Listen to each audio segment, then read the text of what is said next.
Yeah, I'm gonna turn on the cameras now and see how things are going. Hey, folks. Hey, happy Friday. Welcome in anybody who may or may not be on the stream. If you're not on the stream, it's all right. It's all right. You're still welcome. You're still welcome. Happy Friday, folks. It's me. It's Dan. It's your friend. It's your buddy. It's your old pal, Dan, here with a happy little Friday stream in which I'm going to be going over my own game because I fancy myself. And in the dark hours of the night and the lonely moments in between, I fancy myself a bit of a game designer as well. Now, today it's going to be a more of a low-key stream, not quite as energetic, perhaps, as some of the ones we've had in previous days. Because I'm gonna be honest with you guys, yeah, kind of sleepy. I did not sleep all that well last night, which is weird. No reason not to. I everything was great. I just then went to bed. Actually, no, I stayed up later than I should have, because I've been re-listening to the Stormlight Archive books in preparation for Wind and Truth. I haven't read any of the stuff that's out in Wind and Truth, and I'm afraid I'm not going to be done with the books before Wind and Truth comes out. This is a shame because I really don't want spoilers on this. So I don't know. I may have to cheat. I may have to listen to the audiobooks at like double speed or something. But I just want to get back up to date. And I mean, even on a reread or re-listen, god damn, these books are so good. Fucking Sanderson. I swear it's ridiculous how good he is. And it kept me up. I literally stayed up listening to an audiobook until late. And then I went to bed, and then I woke up at my usual time. Maybe if I'd slept in this morning, but I didn't. I woke up and I lifted some weights. I pumped the iron because that's what you do. You get up out of bed 3 times a week. See behind me they're all blurry right now, but those are my dumbbells, and that's my little exercise mat sort of nestled on top. Or one of those sets of adjustable dumbbells. Those things are fucking godsend. It was like 200. Well, they've gone up in price. I think I got them before the pandemic made home gym equipment crazy expensive. But they were like $200 and worth every penny. It's Jim. Why? No. Anyway. Hey, Struggle Bus. No worries, you're here, just listening to F1 engine noises for the first time in a month. Cool. No, F1 engine noises. The soothing, calming sounds of F1 engine noises. I'm doing quite well. Thank you for hanging out. No, I mean, again, I'm sleepy, but I'm doing good. And today, my sleepy ass is going to work on my sleepy game. Where did I leave the button that does the thing and takes me over? There we go. What? Wait, no. This is the wrong page. That's not where I need you to be. I need you to be. Yeah, there we go. Home page, Seeker's Call. There we go. From there, characters, creation, and reference. Yeah. All right, here we go. And then from here, we go down to our callings. Right, and we went through Conflux, right? Did we go fully through the Conflux? Yes, we did. Kind of, right? Oh, yeah, we did. There's a lot. Conflux took us a while. I don't know. I mean, especially considering how simple the bulwark is, although I've had some ideas on things I want to add to the bulwarks earlier today, actually. And sleepy is better than feverish, so we'll take it. Exactly. Look, I'm sleepy and I'm tired, but that didn't stop me from putting in my like hour and a half of pump and iron in the morning, because I do a proper workout. All right, here. You know what? Give me a second. Where's my phone? Give me a second. Allow me to brag. My set from this morning was each set is, so I do 3 sets, and each set is 10 to 12 reps. I started with 3 sets of bench presses, dumbbell bench presses, 30 pounds each, 12 reps per sets. Three 12 rep sets of pullovers with a 30-pound dumbbell, 3 rounds of overhead presses with 35-pound dumbbells at 12 reps, 3 sets of bicep curls, dumbbells, 30 pounds, 3 sets of skull crushers, dumbbells, 30 pounds. Each set from here on is 12 reps full. 3 sets of lateral raises at 30 pounds, 3 sets of goblet squats at 35 pounds, 3 sets of Romanian deadlifts at 35 pounds, and 3 sets of standing calf raises at 35 pounds. That's a lot of pounds, and that workout like takes me the better part of an hour and a half on and off. But it's good. It's good. I do it, and here I am. And honestly, I'm more tired from just not getting great sleep last night than I am from the workout. So that again, allow me to that was just me bragging. That meant nothing other than me going like, hey, I work out. It doesn't always show, but I work out. Because look, folks, the older you get, the more fucked just everything gets, including and especially your body.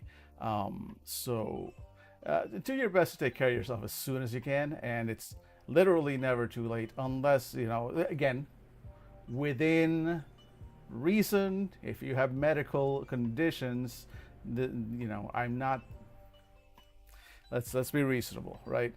But if you can, and any physical activity is better than none. Take care of yourselves, folks, because Jesus Christ, our lifestyles do not naturally lend themselves to that. They haven't for a while, and they won't, not unless you actually take some extra steps. And I've seen what happens, man. My dad, love him to death. He is still with me, and I hope will be for another decade at least. But he has heart troubles, and it's lowered his quality of life in his later years a lot. And I don't want that for myself, unfortunately. So take care of yourselves, folks. I want us all to reach our 90s. We may all die poor, but at least we'll die happy and hopefully healthy. So on that note, I love the bulwarks. They're all about protecting things. But earlier this morning, as I was working out, I thought that I wanted a character class, a calling, or at least a power set that would allow you to modify your body, to extend your arms, to make yourself bigger, smaller, shorter, body modifications. Give yourself wings. Hey, hi, cat. Hi, kitty. Give yourself a kitty cat. Hi. You wanna come with me? Come here, baby girl. You wanted attention. And now you're getting it. Oh no. Oh no, how terrible. You asked for attention. You came up behind me and clawed at my chair. As you do, like the little sweetheart that you are, just clawing at my things. Claw, and now you suffer. Now you suffer the indignity of being held, the indignity of being picked up. How dare anyone pick you up? You are a queen. You are a panther. You are a beast of the jungle. How dare I? Disrespectful. Jail for father. Jail for 1,000 years. Father disrespects us. Anyway. There you go. That was a full. This one is not for my game. This one's not for the game. This one it's just that this only appears on this screen. So this one isn't Esme's honor. I assume that was chat the moment Esme appeared on camera. That was I assume exactly what happened. So I was thinking I want a character class or abilities. I realized, I was surprised that I don't have that right now. So I'm thinking, rather than having a a separate calling just for that, because I kind of want to keep this trio of threes, this trio of threes, right? That I've got going on right now. Because otherwise, I feel if I have to add a fourth calling for this one, then I have to add a fourth calling for others. And then I thought about what I'm doing with stuff like the Conflux, which is a much more complex class, and then what's coming up with the Crafter, which is also fairly complex in comparison to the Bulwark. So I'm thinking, let's actually add. Let's see if we can work on additional Bulwark abilities. So we've got this set: stronger, faster, hand up, lockdown. So what if we have a and let's, I guess, add them. So since we've got a specific set, I wonder if we can maybe, first of all, categorize these. So have the strength category, the speed category, the healing category, the toughness category, right? What lockdown is, yeah, lockdown is very much tank categories. Yeah, or like ultra tank, like here I fucking stand category. So we've got, I'm gonna kind of create some categories right now and go, let's go, strength. We'll give them some better names. Strength. Okay, so we called them abilities, but for, let me before I do this, because here's what I'm trying to do. We called them abilities here, just kind of generic. And then when I came to confluxes, I got into flavor, and they're called the Crystal Catalog, and they're called their essences and their flows. And each type of the power type is called the flow. Flow synthesis, flow strength, flow of creation, flow of pillar, flow of fortification. That one doesn't flow, but you get the idea. And for crafters, which maybe we haven't looked at yet, but it's on my head. Their system is called the strikes. So there is some basic abilities. The ability, the understanding of what ore is. Then the basic ability of cobbling, how can you work with that? Basic ability of hardening and dismantling and purification. These are the various strikes. So the first strike is the strike of ore, the second strike is the strike of cobble, third strike is the strike of harden, etc., etc., etc., to mimic sort of like the strikes on an anvil that a forge master. That's why it's called the Forge, right? Forge is series of skills called strikes, yada, yada, yada. Anyway, we'll look at Crafter a little bit more closely shortly, but I'm kind of trying to take these in order. But for Bulwark, they're just abilities. So I think that the Bulwark powers need their own name. Enhancements is too generic because the other ones have flavor, flow, strikes, and this is going to be a challenge keeping this up for 6 more classes in addition to just this one now. Like I made my own life more difficult for no good reason, but fuck it, and the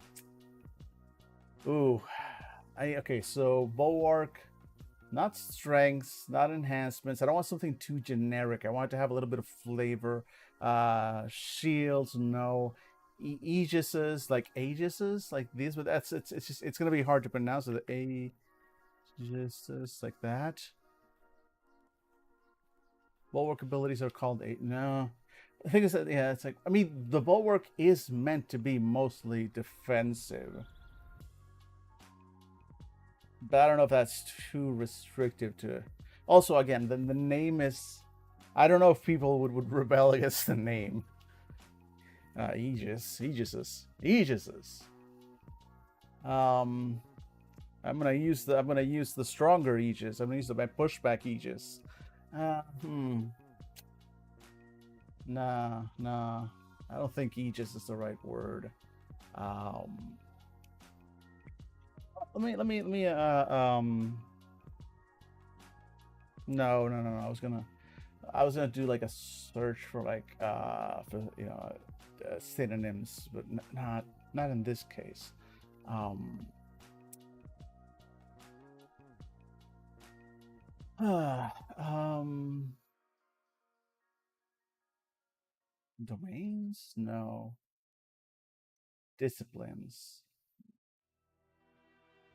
Disciplines could work given the sort of protective, serious nature of bulwarks. Maybe. Hey, Bong. Hey, over on YouTube. Hey, thanks so much. Thanks so much. I'm glad you enjoyed Don to Don. Thank you. And by the way, I looked into the game you suggested yesterday. I think I might play it. I think I might play it. Not today. Today I'm working on this game, but over the weekend, I think tomorrow I'm probably gonna be doing a little bit of video gaming. No promises. Not I haven't decided yet what I'm playing, but might be playing the game you suggested. So look forward to that. As always, thanks for hanging out. All right, so, Bulwark, Aegis's Bulwark. No, I don't like this name. Bulwark.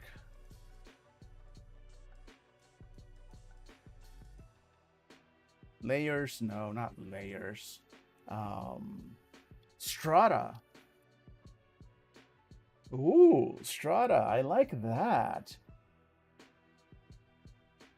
Each one is a stratum. Strength stratum, speed stratum. Ooh. Okay, here we go. I think we like this. Starting stratum. All right, yeah. No, starting strata, honestly. Let's see here. It's a really neat game. I thought it would be up my alley. Yeah, no. Like I looked into it. I saw a little bit of a let's play on one of them, so I try not to spoil myself too much. I just saw the beginning, but like I was like, okay, cool. This is kind of fucked up, but I'm interested. It looks like it tells a pretty interesting story. Primaris, I've heard of that. I haven't looked into it. Let me look. Wait. I'm familiar with the name. Let me check. Let me bring up my browser real quick. Primaris. I think I've seen that one. Oh, wait, no. I'm thinking Space Marines? No. Yeah,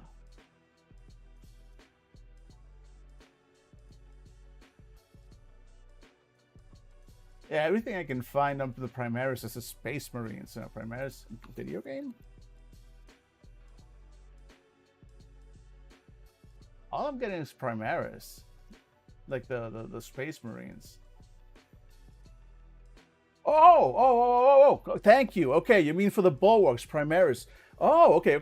Yeah. I got it. No, yeah, that's not a bad suggestion. But no, I like Strata and Stratum because it has that sort of reference to to strength and to the solidity of the earth. So I like that. So I think that's the name I'm gonna choose. Yeah. All right. So I'm going to add a bit. No.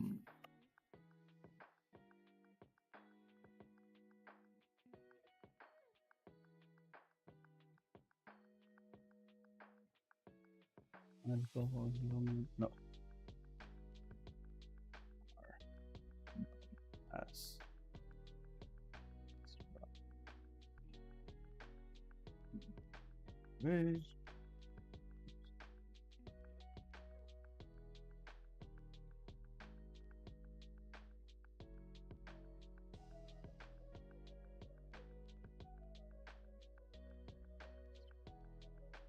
Go.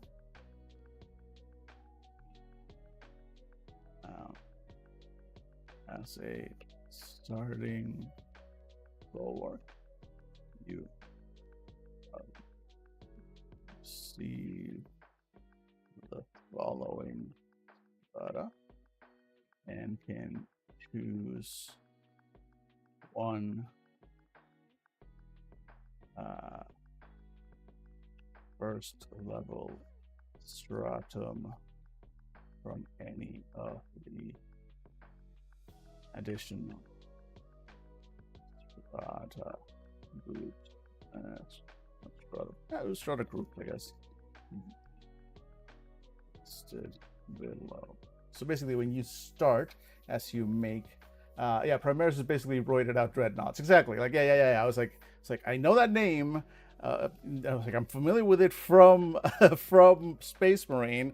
But I thought maybe you were talking about a separate, like some kind of game that had come out, because it also Primaris kind of sounds like it could be the name of a horror game. Like I could see that as the name of a horror game. So okay, there we go. So as a starting level, you start with one of these, both these two strata, and then additional bulwark strata. So then you've got uh, the strata.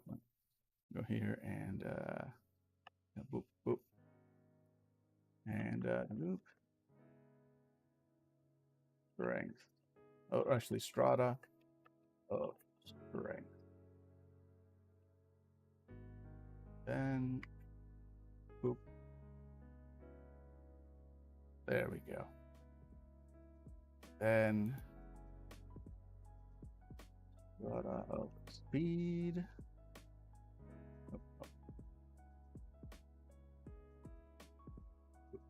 After an interval.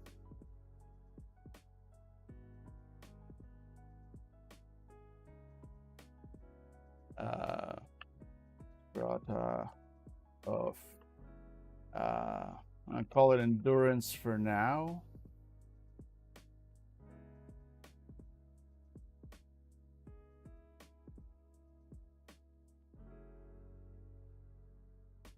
Okay, and then you know what? No, strata of resilience. There we go. Strata of resilience. Hey, so you know a lot about fantasy. I try. You've been using the gamer tag Mr. Omega 141. Oh yeah. Okay, I recognize. I think I saw you follow me on another account. But want to make it sound more Warhammery. But I've only come to Reginald Primaris Omega. Do you have any cool ideas? Oh, I mean, Reginald Primaris Omega is not bad. I like that. I'm kind of bad at names. I'm gonna be honest with you.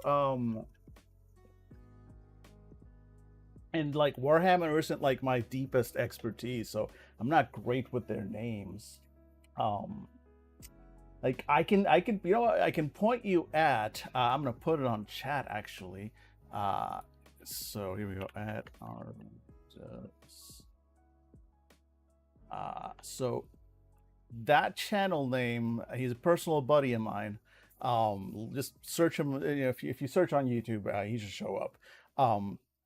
He's like a specialist on like Warhammer stuff. So if you want something, if you want to check him out, like check out his videos and like maybe like leave him a comment on one of those. I don't think he doesn't really do live streams normally. But if you check out any of his videos, if you leave him a comment, you can ask for ideas. He's gonna have some suggestions that probably would help you kind of like if you're looking for the proper vibe. If I can't help you, I'm gonna point you at who I think might be able to actually help you, and I think he might be. He might have some better ideas. All right. So where was I?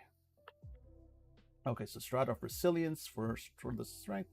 Yeah, he told me. Okay, cool. Yeah. So I mean, again, he's probably going to be able to have a better like suggestion that really like fits within the world. Okay, so then strata of healing or strata of recovery? I think strata of recovery. Let's see. Strata of recovery. Yeah. Second wind. And then, strata of permanence. I'm going to call this one.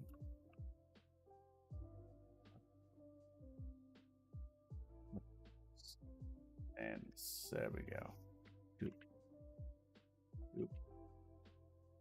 Dupe. Okay, now the good thing about this is that this lets us expand, and now we can add additional strata.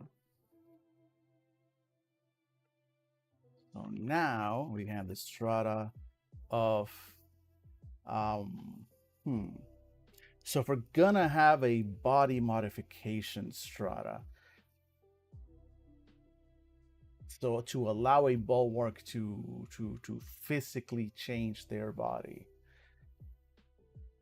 strata of malleability, maybe. Kind of a mouthful.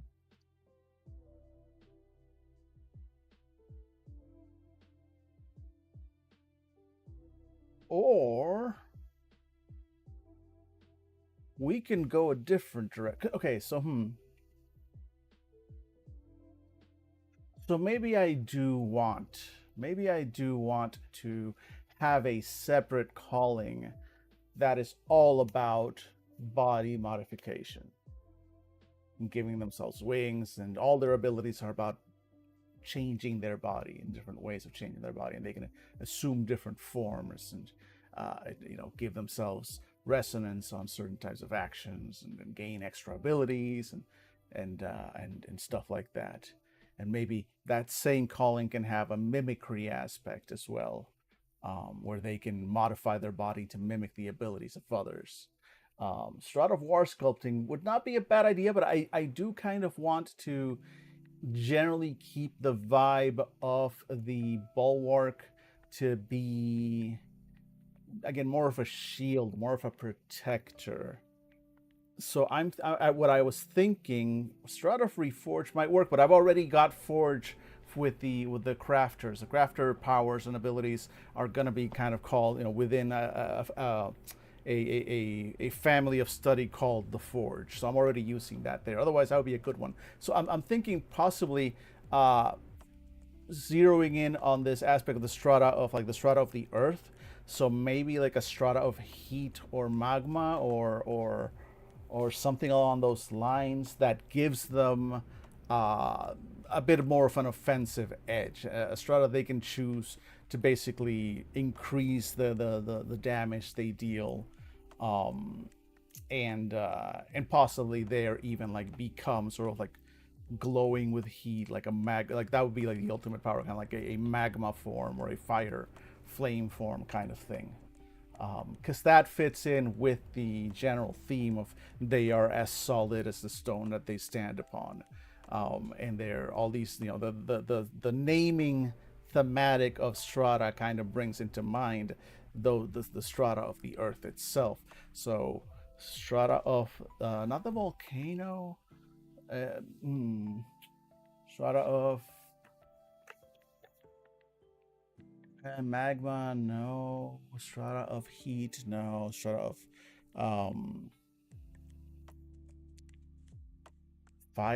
fiery mountain, not sure. You know what, folks? Strata of the unyielding. Well, no, I've already got that with strata of like permanence. Unyielding is nice, but that's where like those powers, like that concept, would be under here. I like that though. I like that. You know what?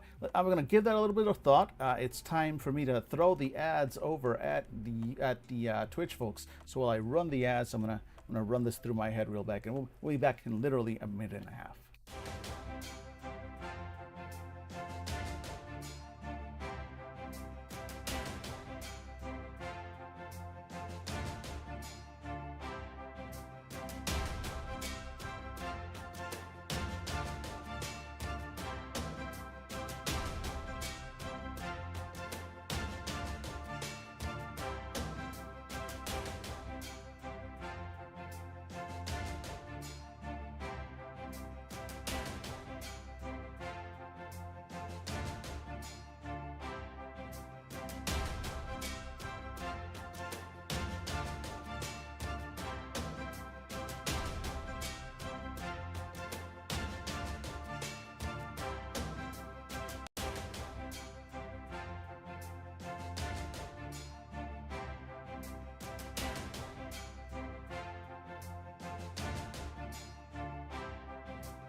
All right, ads all done. And Hemang, I think I'm bouncing off of your idea. I'm going, so I'm gonna call it the Strata of Ignition. But here's how I got here thanks to you, because I was looking at Inferno and I was like, I like Inferno, but it's not exactly the vibe I'm going for because Inferno still feels a little bit too. I don't know. I don't know. It still felt a little bit too like more offensive than what I was going for. Not offensive in like, oh, I'm offended, but offensive as in like attacking. And but I like the sound of it. I went, all right, let me bring it back to Earth. And I was like, what are the layers? Ooh, Inferno igneous, the igneous layer. Like it's still got that igneous. And then we're like, wait, but I didn't like the sound of the strata of igneous. It's like the strata of ignition. There we go, because it still has it has the spark aspect. It has the heat aspect. It has the fire aspect. It also has a little bit of the callback to that earthen strata, the igneous layer of the earth. So I think I like the strata of ignition better. And then within this now I can have some fun because I can think of a few different powers. Like for example, the most simple one would be some version of heat. Uh, wait, there we go. Some heat, or let's call it heat just for a moment. Let's just for a moment. We'll give it a better name. Hey, and no worries, man. Thanks. I appreciate you throwing ideas out here. This is the fun part of this, right? I probably would not have run across. I would have had or I would have at least taken me a lot longer to come to Strata of Ignition if I didn't have the idea. So no, I appreciate it. I appreciate it. This is part of the fun of this, actually having folks to bounce ideas off of. So I appreciate it. If you do gotta go, no worries. Don't stick around just for my sake, though. I do sincerely appreciate the company. But this is part of the fun. So I'm gonna call this heat for the moment. I want to give it a better name. I'm not happy with that for now. That's why I'm not highlighting it yet. But this would be probably an ability like. Okay, so this would basically allow you, the long and short of it would be it would give you an asset, an aptitude by using this ability, by using this, by calling upon the first stratum of ignition. There we go. I like that wording. By calling upon the first stratum of ignition, the bulwark summons the simmering heat of magma to their fists,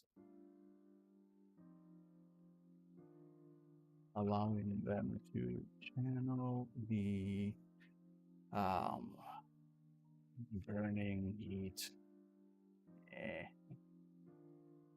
Now that I'm writing out in public, now I'm self-conscious about the words, but fuck it.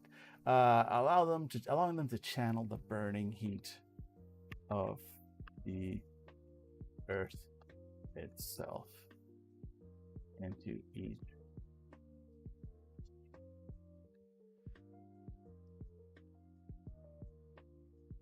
On activation, the bulwark's attacks gain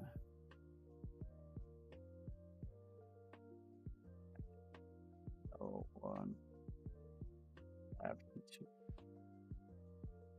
on until the. There we go. How about magma hold instead of heat? Magma hold.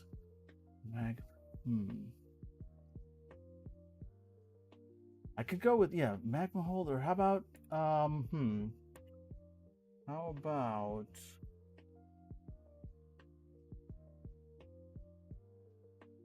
magma fist could also work, but it's a little too direct. I'm thinking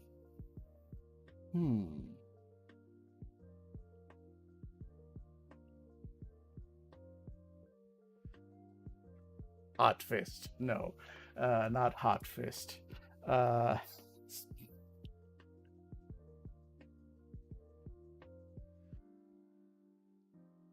They look like big, strong hands. Big. No.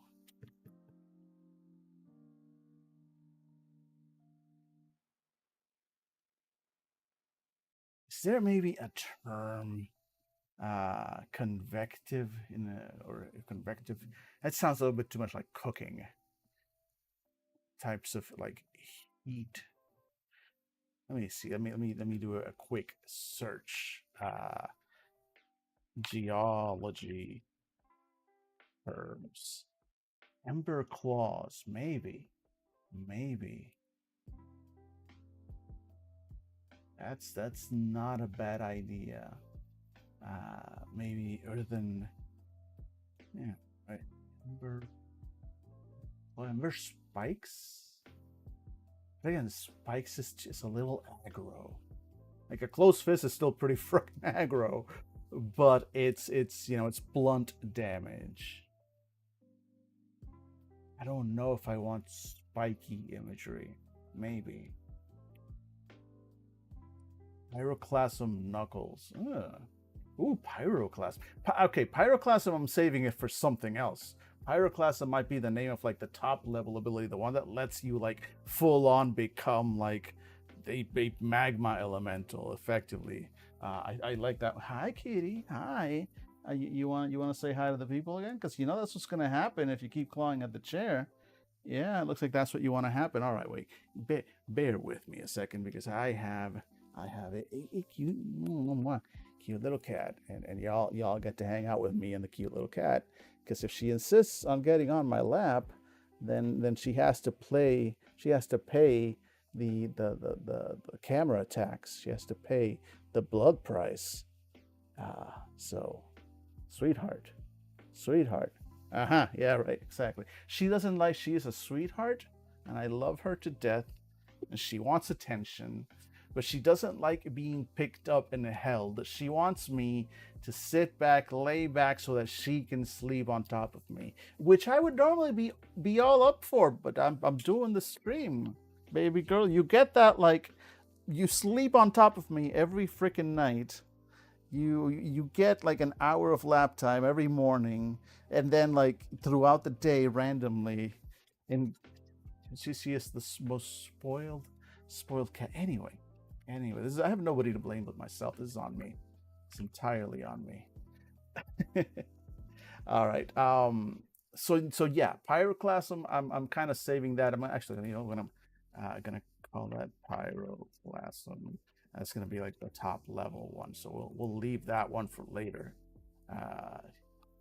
Big.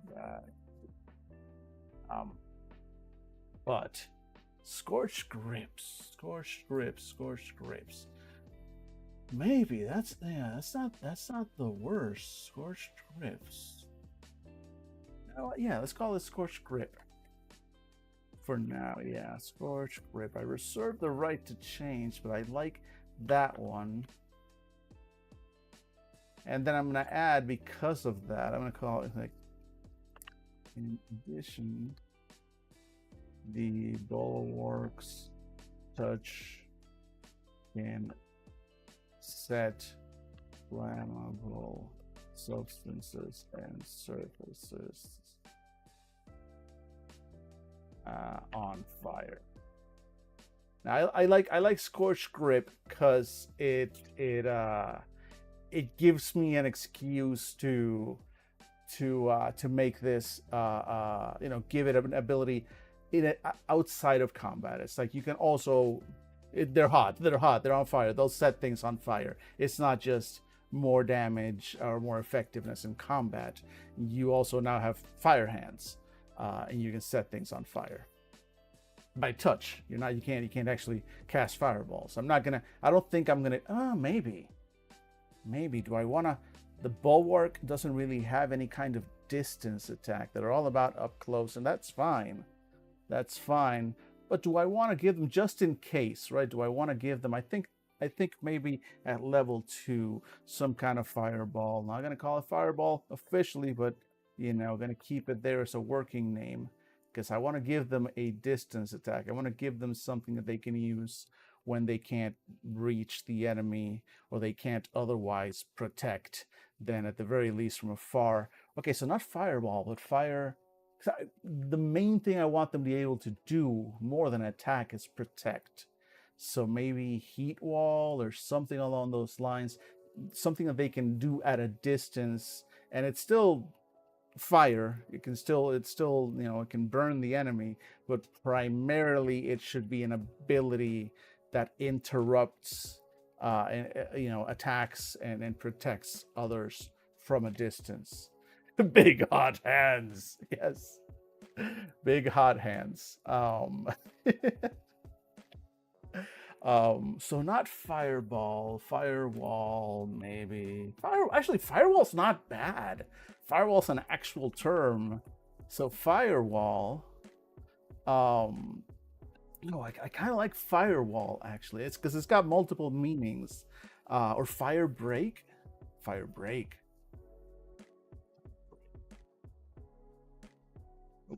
Yeah, fire break. I like fire break because that's the idea. It's and yes, Strobus, over on Twitch. Yes, she does in fact demand a lap. All right, so fire break because so I think what I want this to do is it'll allow the bulwark to create a burst of flame in between the person or target they want to protect and any source of damage to the target. And by using this, they prevent that source of damage and deal a point of damage to the person attacking. So it's a little bit like Hellish Rebuke from D&D terms, except you don't take damage. It's a flaming shield.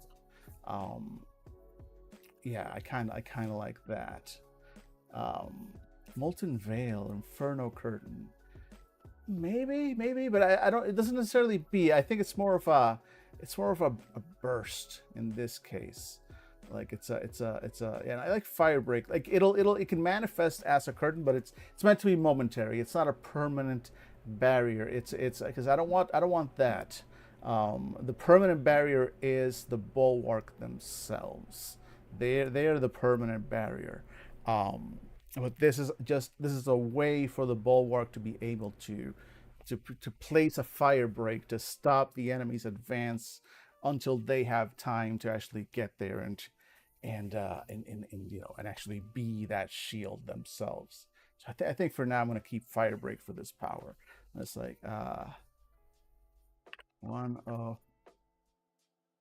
a bulwark's you stratum that work distance.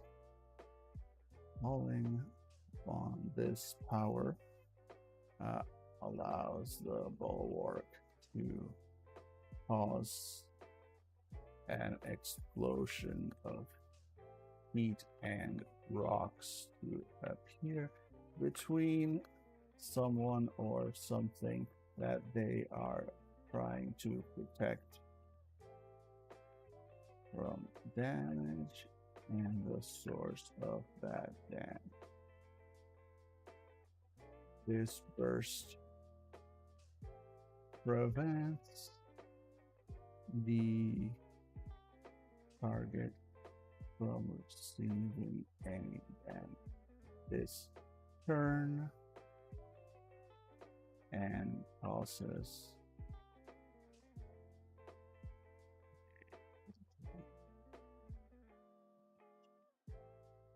capital D because or one, what was it called? What they called wounds? No, it wasn't. Yeah, it was injury. One injury. There we go. One minor injury. Minor injury to the source of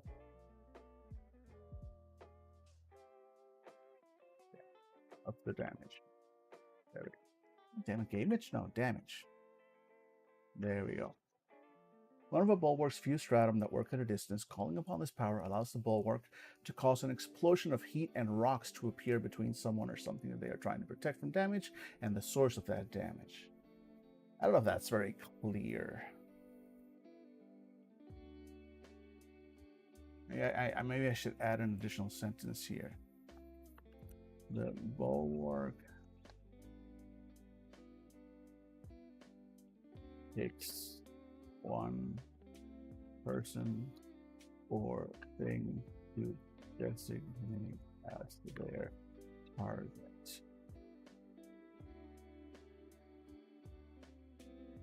The burst of heated stone prevents the target from receiving any damage. This turn, it causes one minor injury to the source of the damage. Close enough. Close enough. I think that's it, and then we can go straight to Pyroclasm.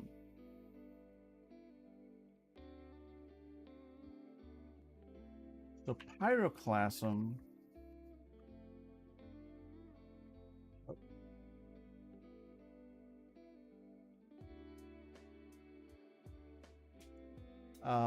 So I want Pyroclasm to be a full body like you. Yeah. So it's going to be something along the lines of the old.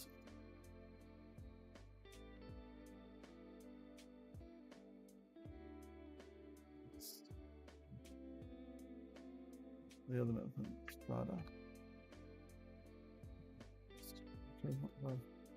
Pyroclasm transforms the ball a molten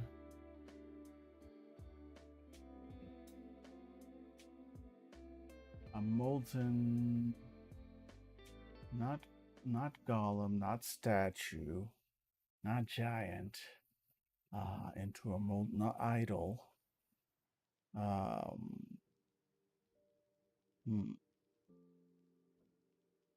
molten protector into a molten.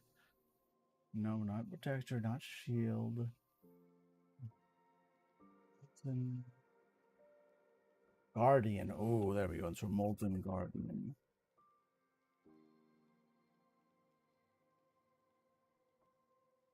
Their entire body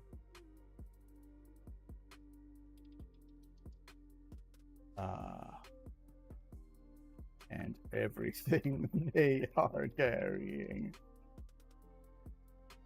transformed into glowing superheated.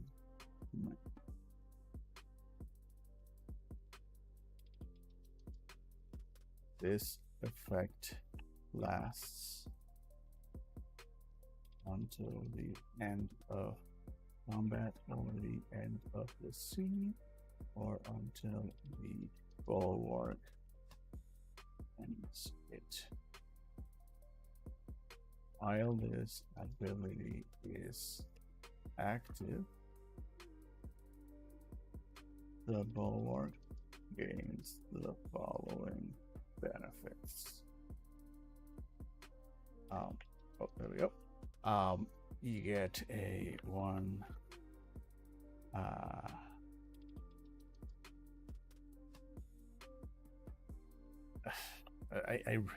I want to give. I mean, this is magma. This is kind of brutal. But again, I don't want this to be primarily offensive, so I'm just going to give them one aptitude on combat will do damage enemies. And we'll work on this because I still have to rejigger combat. So right now it's mostly about writing down the vibes of what I want this to do. But I'm going to give you resonance on any rolls to resist damage. Because you're made of magma, it's very hard to hurt you at all in any way, shape, or form.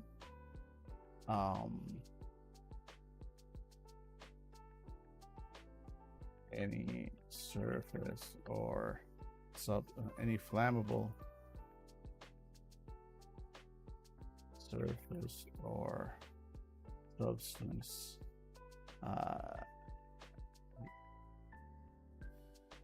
with set aflame. What else do we want to give this? It should be kind of big. I mean, just those two alone, if anything, the fire is just kind of like a side effect. Resonance on any physical on any strength or physical on any rolls based on physical strength. You're not going to be faster like this. I'm not going to slow you down, but I'm not going to give you like magma speed. Magma is not known for speed, but I'm not going to slow you down either. But I am definitely going to make you stronger. But also, you know, you're made of magma. So, fire. Anything else? I think that's enough for now. It's about as offensive as it gets, and it's still mostly about buffing yourself and being defensive. Okay. The roiling heat that comes off of your body in this state causes a level 1 heat stroke. Discord to any enemies within close range of you. Yeah, there we go. You were looking for something speed related, pyroclastic flow. Maybe I could do a level 3 power called pyroclastic flow. Maybe. I don't know if I want that necessarily. There's already a strata of speed. So I think that's fine, but it's a good idea. It's a good idea. If I was doing this, and if fire stuff was the only thing this class had, yes, Struggle Bus, I would have definitely gone with that. But the fact that I already have a strata of speed, which I do want to, maybe I can change that. Strata of, you know what? No, I'm going to avoid pyroclastic flow only because I already have a separate class that's all about flows, right?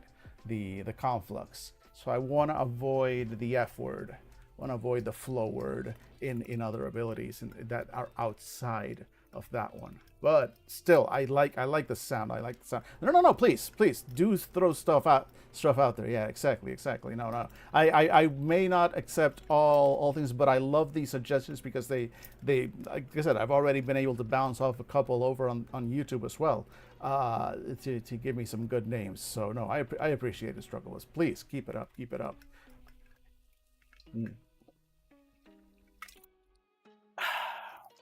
All right. So where was I? Within close range of you. This has no effect on allies within that range. Why? Because magic. That's it. I don't need to explain myself to you. And no, really, like it's magic. It wouldn't be realistic for the good guys. If the bad guys are around, you're gonna be hindered by the heat. Well, the good guys are around. No, that's not. It's magic. It's fucking magic, and it's all about defensive. I'm not gonna make it hurt your friends. When you get to do the cool thing, then it hurts your friends. No. The whole point of this character class is don't hurt my friends. How am I going to make like one of the most higher level powers like also it hurts your friends? No. It's magic. It doesn't hurt your friends because magic. and that's my view, and I'm sticking to it. Um, then let's add a note on what the heat stroke Discord is. Heat stroke one. Oh, what was the wait? I have a specific. I have a specific wording for the discords. Wait. Ooh, what was it? Discords. Yeah. They're like this. Or maybe not. I thought I had a sample of it. Yeah, name, effect, rank, and resolution. And yet somehow I have not written down a sample of what that looks like. I swear I had done that. Had I not done that? Is it somewhere else? I think it is. Ugh. I know I wrote it down somewhere. Maybe it's in the system. Maybe it's in the roles. Game. Let's see here. Playing the game. Action roles. Discords. Impatient -1 Discord. No, yeah, which also needs expansion there. Action resolution. Maybe it's under combat. Oh, probably under combat, which I need to go. Oh, this is gonna be a mess. This is gonna be a mess. Discord injury, Discord major injury. Yeah, like okay, they're supposed to look like this. Okay, so let me just kind of grab this. There we go. And then grab this over there. But yeah, they're supposed to look like this. So we should actually, you know what, go into the go here, and then the explanation of discords. I'm just gonna paste this down here. Sample. No, not here.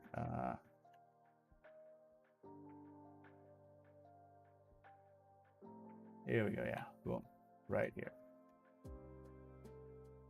Okay, so first of all, I'll change this sample to a better one because we're already using injuries, but now I have this also here. And now I can go into the callings and then into Bulwark, and then we can create a custom Discord for this. I wonder if this works. No, it doesn't work. You have to like give it its own thing, which is fine because this is the end of it anyway. There we go. And then flowchart. Yeah, there you go. Give us a little space. Maybe give us a little space here. There we go. And then this Discord is called Heat Stroke. Stroke effect. It's basically this: -1 die on physical action rolls, and combat volley rounds until resolved. No need to add anything about stacking. Or basically, yes. There we go. And then resolution. None / until Bulwark ends effect. Ends Pyroclasm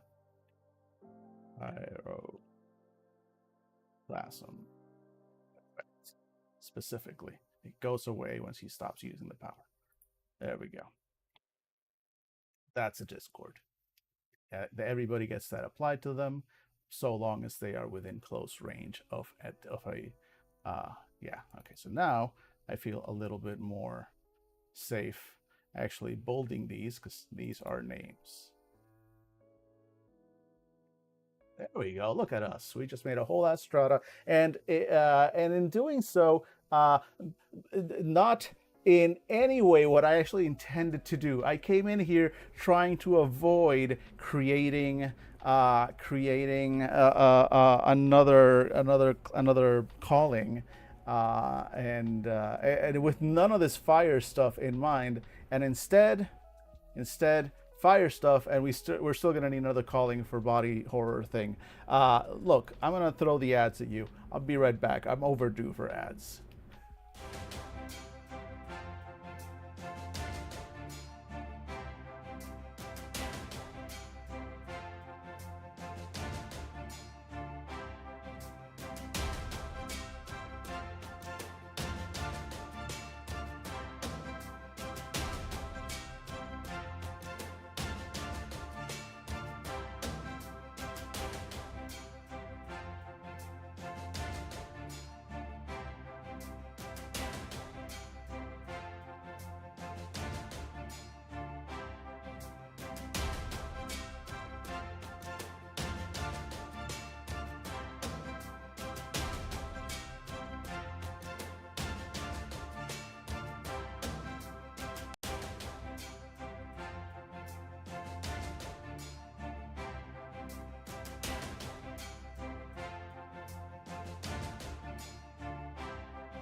Yes. All right.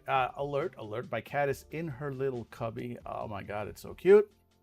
Also, yes, yes. Do laugh at me. This is what it is to create. This is what it is to be an artist. All right. So this is all wrong. I don't know how any of this. So flowchart TD. So 1D0 stronger to pushback. 1D1 faster, harder. Oh, I see what happened here. No, you're supposed to be. You're supposed to be. If the pushback. Wait, what?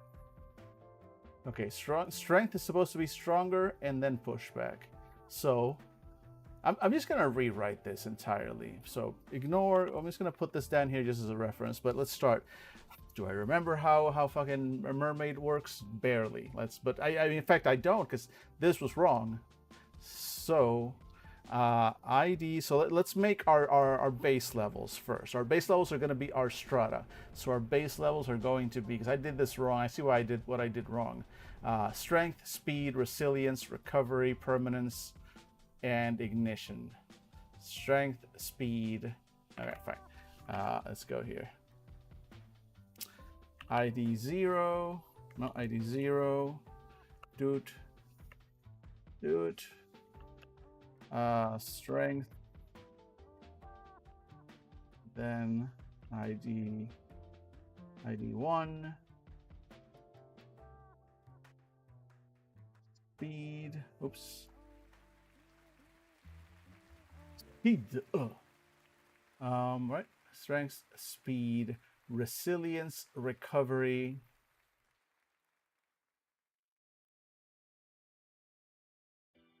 ID 2. Resilience. ID 3. Recovery. Right, there we go.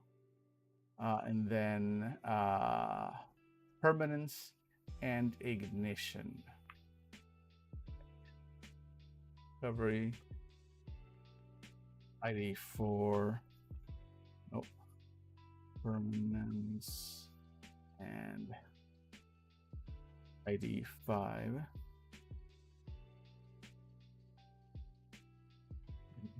Actually, no. You know what? Wait.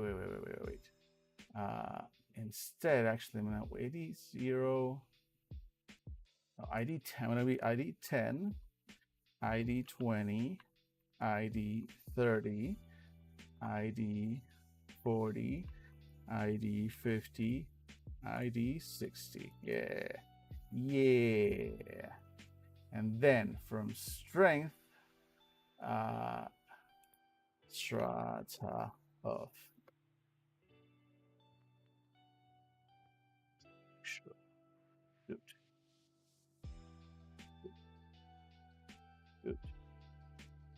Good. Then now we grab these. Yeah. Oh, let's see here. Yeah. Then now you're gonna be ID 11 and ID 12. And you're all that's in strength, right? Yes, stronger and pushback. Then speed, we're gonna have faster and interval. There they are, faster and interval. There we go. And you're gonna be 21. And you're gonna be 22. There we go. And for resilience, it's harder and aegis. Which I see what went wrong. I'd had ID 3 harder here, and ID 3 was already used and made something else. So I saw where I finally fucked up, but that's alright, because this needed to be redone anyway. So now you're 31 and you are 32. Then ID 40, strata of recovery. There we go. You all are. Oop. There you go. And then you are 41. You are 42. Then permanence. There we go. You are 51. 52. Are you the first one that had 3 levels? Am I gonna have to add 3 levels to the other ones? Possibly. Maybe to kind of even them out. I don't know. Maybe. Oops, I double ID there. ID 53. There we go. And then Strata of Ignition. So Strata of Ignition, we just made Scorched Grip. So ID 61.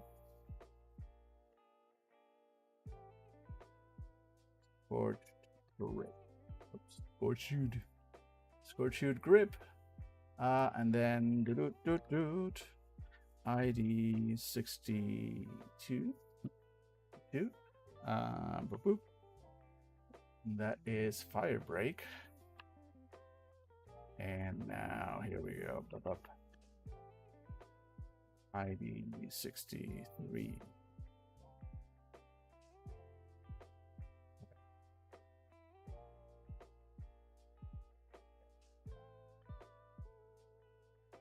That work? Look at that.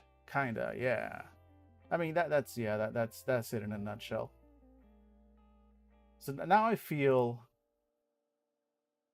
like all the other ones deserve a 3rd level. I'm just putting off getting to the crafter, aren't I?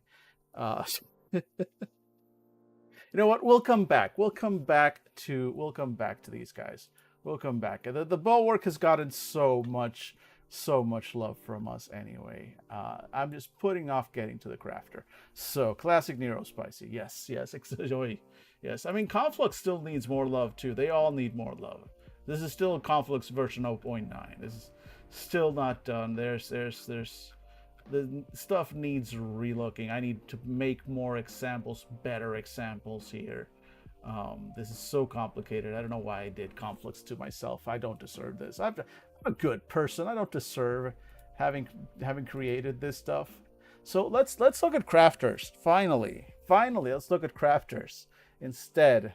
We'll come back. We'll come back to the bulwarks someday. They will get, everybody will get more love.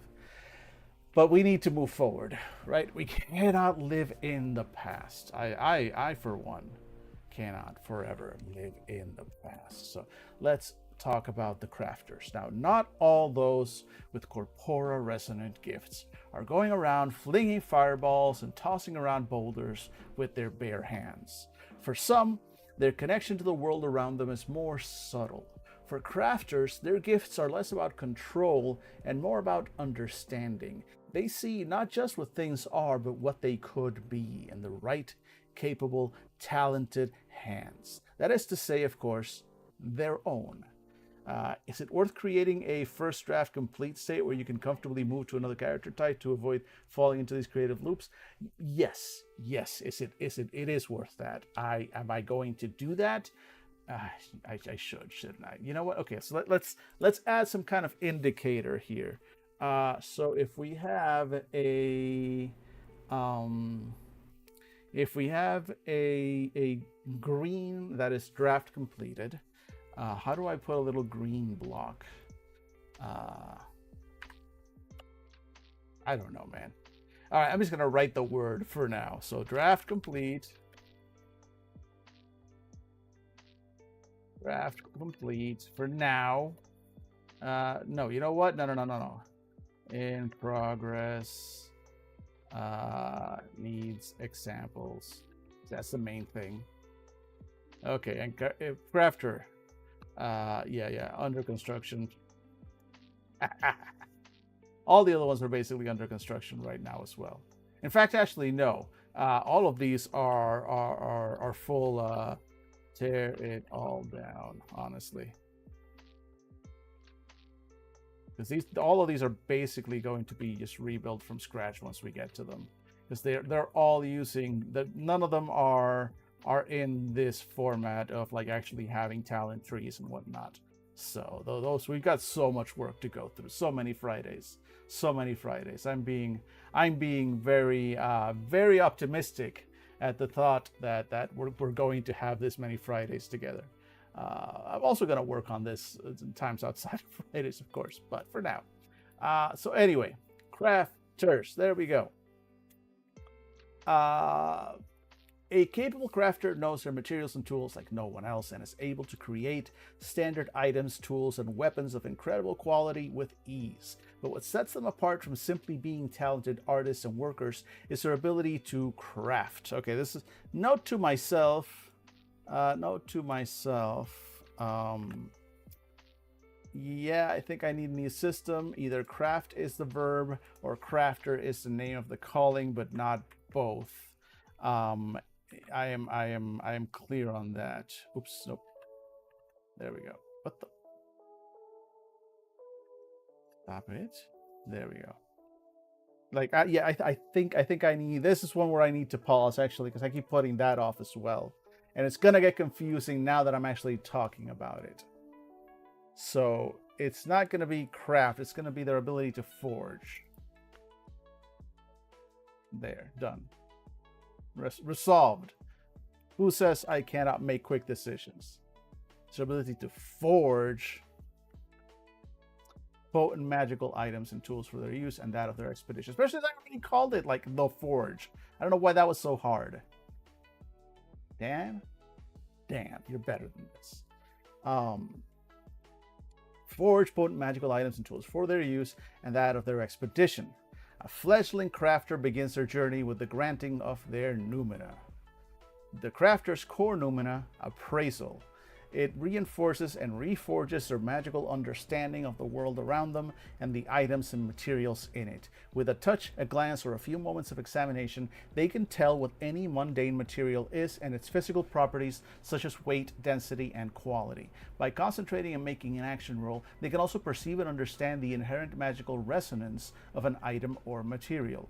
Crafters use this innate understanding to excellent effect during an expedition. Their innate and instinctive understanding, I don't need to keep saying innate multiple times. Their instinct, no, their understanding, just their understanding of the physical world's nature makes them second to none when trying to examine or understand or puzzle out devices or mechanisms, craft or create physical items out of the materials around them, perceive and understand the magical characteristics of an item or material, and any similar actions. They automatically gain resonance, capital R, on any of these rolls. This effect stacks with the aspects, tools, and any other applicable effects. If a crafter already has resonance on the roll from another source, then this effect converts to a +3 dice to the action pool for that roll.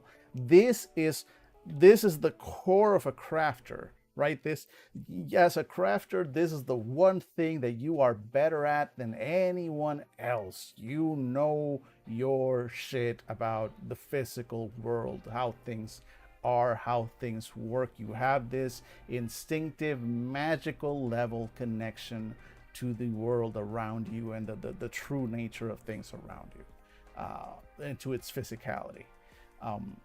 In a way, this simple ability is the one thing that sets a crafter apart. Everything else, they'll be the first to tell you that it's all skill. And that skill is called the forge. Because that's the thing. Technically, the only really magical thing about a crafter is that they have this deep understanding of the characteristics of and materials of the physical world. Everything else is skill. So the forge, though some of the more practical-minded crafters out there may deny it, they are as much artists as they are craftspeople, and a crafter's work can be as individualized and specialized as any other artist's. Some may pour all their effort and interest into potion making, styling themselves as wandering alchemists. Others are itinerant blacksmiths, forging weapons both powerful in ability and fanciful in design. Some even cobble together delicate mechanisms and machines out of the most unlikely items. But regardless of whether they work with stone, metal, wood, or thread, they all refer to the unique magical craft their noumena allows them to do as the forge or forging. The forge has a series of skills called strikes. Let me put a little bit as the forge or forging. Each strike opens new possibilities for the crafter's art and sharpens their skills further. A journeyman crafter setting off on their first expedition has learned the first 2 strikes. The rest can be learned through advancement. Note that some strikes require others to be learned first before they can be mastered. And so we've got the strikes. The very first strike is called ore. To forge something new, first you must have the right materials. Forging a magical wand that can calm the dreams of anyone who uses it doesn't require just silver and gemstones, but silver that properly resonates with the energies of Mente, and crystals that hum to Noma's subtle songs. Learning to identify, separate, and purify such materials and essences while on an expedition is the very first skill a crafter must learn. System. I'm not going back. But I should rewrite the powers for some of the other ones to be closer to this. You've got the fluff, and then you've got the system.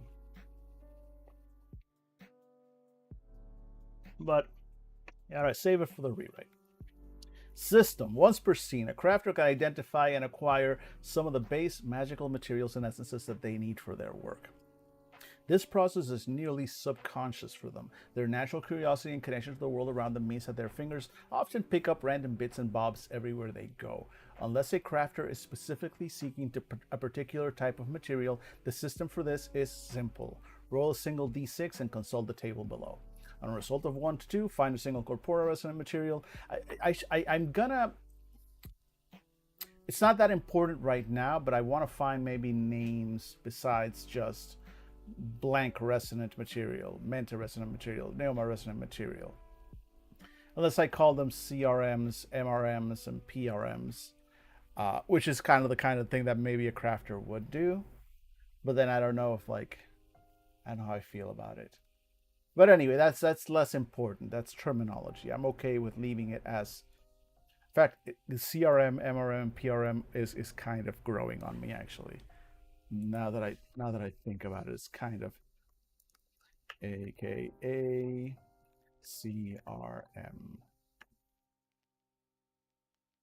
AKA MRM,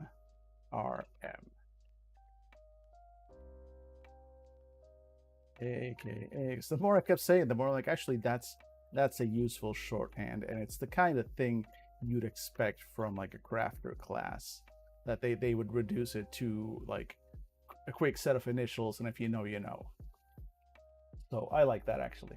But the default is this, and again, there's going to be a list of random items generators to kind of this. These are meant to be kind of like bits and bobs as you walk around. Even without trying, it's going to be on the player to remember to do this. But every scene that you start, go ahead and roll it. You're gonna just assume it happens. Describe it during the thing, whatever it is you find or you pick up or whatever. But every scene, you're gonna be just getting materials. So gathering materials is basically automatic as you play. And in addition to that, if the player is actually looking for a specific type of material, if you actually do want to put in the effort to say no, I know what I want to craft and I need more MRMs or I need more PRMs or whatever. So I'm looking for a specific type of material. Then there's a system and there's a roll to be made. If the player is in for a specific type of material, they make an action roll to search for a source of it in their vicinity and acquire it. The guide is encouraged to describe a specific challenge or circumstance that must be overcome in order to harvest the desired material, apply modifiers to the roll as usual, and apply the results as shown below. If you fail the roll, even if you fail the roll, You lose any risk dice as normal, so there is that. Then if you risk your dice, you risk your dice. But then you roll the d6 and consult the regular harvest table, and you receive one material. So even on a failed attempt to harvest a specific material, you're still going to get something. Every scene you're gonna be getting crafting materials. It doesn't have to be a big thing, and even if you do want to do a specific thing, it just boils down to a single roll with a defined system. On a failure, you still get what you would have gotten anyway. If you make the roll and you choose to write, then you recover your risk dice as normal, and you gain 3 materials of the type that the crafter is looking for. On a discover, you recover your risk dice, and you gain an extra dice for your pool as normal, and then you gain 2 materials of the type that you're looking for, and then roll the d6 and get a third type of just a random material. So as always, write is retain full control, so I get all 3 of exactly what I was looking for. Or discover, I still get what I'm looking for, but I'm giving up a level of control, and in exchange I'm getting a little extra something. I'm getting an extra die for my pool, but I'm giving up a little bit of control, so there's still a randomness bit that I might get a different type of material. So again, kind of follows the general vibe of the rest of the system. And I like that. I think it's cool.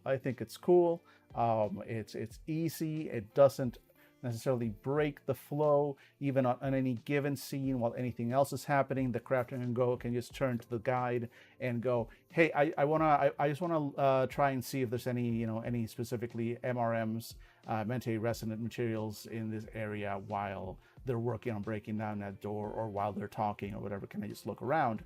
And I go, yeah, sure, make a roll. You make an action roll as usual, and then do the results real quick, and just based on those results, there you go. No need to say like that you're off and you have to go to a specific place to mine specific things. You're always, because of your that instinctive nature and connection, it's less about the basic materials. We'll get to more advanced crafting soon enough, but the base materials for just making day-to-day stuff, you're able to recognize them in just the things around you. Something that may have been just a little what happened here? Let's see. Are you still? Yes. Okay. Cool. A little whatever, random. There's like a lens cap. Whatever. It's just a piece of plastic to anybody else, but to a crafter, they're able to recognize the one specific bit of plastic that resonates with the magic that they need, and they're able to pick it up. So to anyone else, they look like piles of junk. Honestly, is what you're doing. They call it ore, but one man's trash is another man's treasure, huh? But that's a general system there for gathering materials. Now, what do we do? Here we go, cobble. What's the point in having all these rare materials if you're not going to make something with them, right? So cobble is the main skill of the forge arts, and it enables a crafter to use their resonant materials to create unique, one-time use magical items that can assist the seeker in innumerable ways. Cobbling an item together takes little more than a thought and an action for a simple item, as magic guides the crafter's fingers and tools to bring their materials together into something new and unique, as easily as if they'd always meant to be together. Cobbled items can serve all manner of different uses, providing one-time bonus to a specific roll before their magic is spent. All right, so I haven't looked at this system in a while, so here we go. The system. To cobble an item, the crafter must state which specific type of action the item is meant to assist with. For example, a cobbled blade might be meant to assist in a combat roll, while a cobbled rope might be particularly good for use in scaling walls. Once the item's purpose is decided, the crafter must use one material each of their corpora, mente, and pneuma resonant types for each +1 that the item is meant to grant its user on their action roll, up to a maximum of +3. So, a +1 spyglass for perceiving distant enemies would cost 3 materials, 1 each of corpora, mente, and pneuma, and a +3 shield of defense would require 9 total materials, 3 each of corpora, mente, and pneuma. These items grant their bonuses once, and then their magic is spent. For some items, especially if they were consumables, such as a potion or foodstuff, they might then be destroyed or fall apart, but others would simply lose their enchantment and no longer be useful as tools. I think that's pretty simple, pretty straightforward. You know what?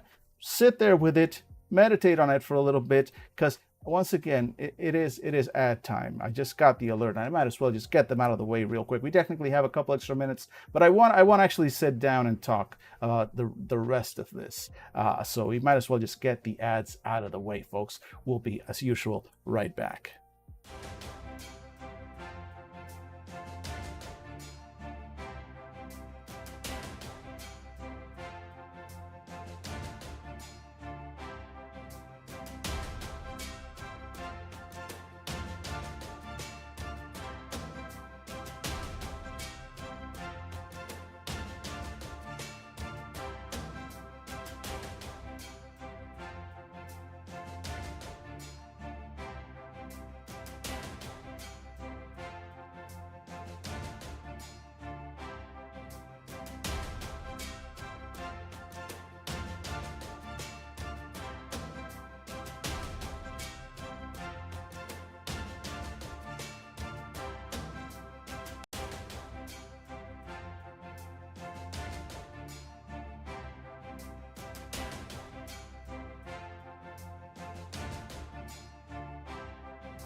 And we're back. All right. So the basic system of a crafter, you're constantly picking up materials as you go. If you put in a little bit more effort on it, you can get more materials, and you can get specific types of materials.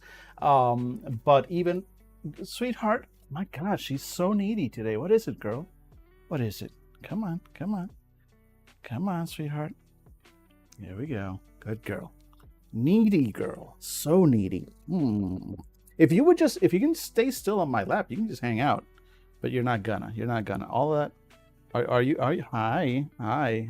She is so needy today, folks. Incredibly needy. Look at this. I don't know if she's coming through in camera or she's kind of down here. But come on, sweetheart. Come on. You're gonna get picked up again. Are you looking to get picked up? Because that's how you get picked up. You know, that's how you get picked up. All right, so if you would just stay there, if you would just lay down. All right, look, I'm going to see if she'll just kind of lay down. And yeah, she does hear me talking. She assumes it's for her, and it is. It's all for her. It is all for her. Oh, she's a stinky little kitty. Yeah, you are. I'm going to deal with your litter box later. All right, so, again, simple. You're gathering materials everywhere you want, and then for your basic thing, it takes a simple action. You can do it in a round in the middle of combat whenever it needed. You're basically, so long as you have the materials for it, you can just create a tool. Create whatever you need for the moment. Create something that will help with whatever action you're doing. You can be, you can make in fact, I should probably give a few examples maybe that are a little bit more fanciful, because they're meant to be little magical items. They're cobbled together, they fall apart after one use. But they can be pretty potent, right? Up to a +3, which is a pretty solid. That's about as big as bonuses get in this game. And if it costs you nine components, but hey, 9 materials. But hey, you can do that even from level 1. And again, not terribly complicated. Not a whole series of rolls. Not a careful you're making a shovel, so we're going to need 2 of these and 1 of the other ones. And yes, we'll get to that. But the most basic level of you get to do the cool thing. You get to craft items. and you can just do it in the moment and say like, no, actually, you know what, I would make this really cool thing. I would craft this like little set of like levers and gears and tied to a small sort of steam engine that we could use to push this rock out of the way, or give us an extra edge on pushing this rock out of the way. And I get to say, instead of having to say, but the orcs are like, a minute away from you. You're not going to be able to put all that together in that time. Sorry, guess you should have picked a character who was strong and a character whose main skill is that they make cool shit at home given enough time and materials. It's like there's still a restriction. You still need the materials, but fuck time. This is magic. Again, it's magic. So you get to just go like full fuck yeah, cobble it together. Let's go. It doesn't have to look good. It doesn't have to last, and it's not gonna. It just has to work. So that's the idea. You still get to do the cool thing. You still get to create the cool little items and stuff with just a single roll in the moment, without necessarily interrupting the flow of the game for a long and complicated crafting negotiation. It's about as streamlined as I can make it, while making it really flexible, but also like it's specifically, actually, maybe I do want to leave it as everyday sort of items. Maybe give them a little bit of a fanciful thing, but like they're not meant to replicate magical powers. They're meant to assist with specific roles. The more advanced stuff would come later. But you get the idea. I think this is a solid start here. I give myself a full just on that. Like I'm legit kind of proud of this, even though it's fairly simple. But it's I like it. So once you have your materials, you do have to make a roll for this. It's not that automatic. You have to make a roll, applying aptitudes and resonances, including your crafter resonance as usual. So it is a roll, but it's a roll that by default you have resonance on, but there is a level of risk. And apply the results as shown below. On failure, risk dice are lost as normal. The item still is created and materials are still used, but you get to roll once on the major side effect table and apply it to the item as well. So again, fail forward. Even on a failure, you still get the thing, but it's like, yes, but. On a right, where you keep full control, you are the writer. Recover your risk dice. The item is created with no side effects. Materials. So it's basically that's what would be, again, a normal success in any given regular game. Just like you did the thing. And discover, it's also the yes but, or more like yes and. On discover, recover the risk dice and gain an extra dice for your pool as normal. The item is created, and roll once on the minor side effect table and apply it to the item. So here's the fun part: is I haven't made the minor or major side effect tables. So we're gonna maybe even today we might work on those a little. But those are not here yet. But we are gonna have major and minor side effects eventually, because they are referenced. And then cobbling an item takes a single action, can be done in combat, but will take the entirety of the crafter's action for that volley. Again, I need to redo combat. Outside of combat, assume it takes a crafter no more than a minute to put together a usable item. At this stage in a crafter's journey, cobbled items can assist with almost any kind of action, but cannot have specific magical effects of their own. I'm glad I remember that I actually did address this. Aside from any side effects that may have popped up during their crafting. As they learn further strikes, however, their items will become more durable, useful, and capable. So the idea is that it all builds. It all builds on what came before. So let's look at the next level, Harden. So cobbled items are useful but fragile. Their magic fades after a single use, often either destroying the item in the process or leaving it useless until a crafter has had the time and materials to repair it. With practice, a little elbow grease, and of course a bunch of extra materials, the crafter can increase the number of uses they can get out of a cobbled item before it becomes useless. At this level, they can't make an item permanent, but they can increase its durability substantially. System. There is no additional roll necessary in order to harden a cobbled item. Instead, the crafter must simply spend additional corpora materials equal to the current corpora cost of the item for each additional usage they want to grant the item, to a maximum of 2 additional uses by tripling the current corpora cost. Harden must be used when the item is originally being cobbled. Items already cobbled cannot be hardened after the fact. So the idea is that, again, this builds on your previous ability. The first level lets you cobble together items. The second level lets you make those items have multiple uses, but it's still in the moment of creation. You can't harden after it's in the moment. For example, a simple +1 hammer normally costs 1 each of corpora, mente, and pneuma materials for a single use. By doubling that corpora cost, a crafter can use harden to grant the hammer a second use at a total of 2 corpora, 1 mente, and 1 pneuma material. Meanwhile, a powerful +3 longsword is given 3 swings before its magic runs out by tripling its corpora cost, which goes from 3 corpora, 3 mente, and 3 pneuma to 9 corpora, 3 mente, and 3 pneuma to couple together. So there's your basic thing. It's like, it's still not permanent, and it increases the cost substantially, but it is there. And so it's one of the first reasons that you're going to be like, oh yeah, no, actually I do want to roll and find a specific thing. The corpora has a specific ability, and later on, I wanted to do, I think, yeah, exactly. Like the strike of purification requires the use of pneuma resonant materials. I don't think I have anything yet that uses mente resonant materials, but I do want to, because there's also going to be a super high level like permanence and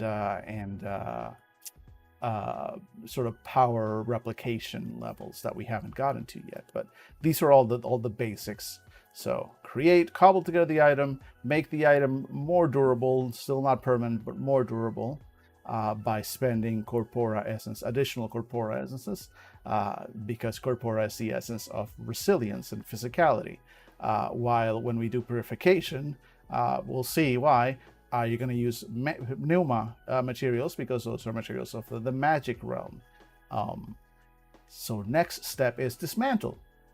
This is a big one for me, because dismantling, that's one of the things that as a crafter, again, part of sort of the class fantasy of it, is that you get to take things apart and harvest, besides just kind of like mining, quote unquote, mining for ore, and you also take things apart and get materials, out of them.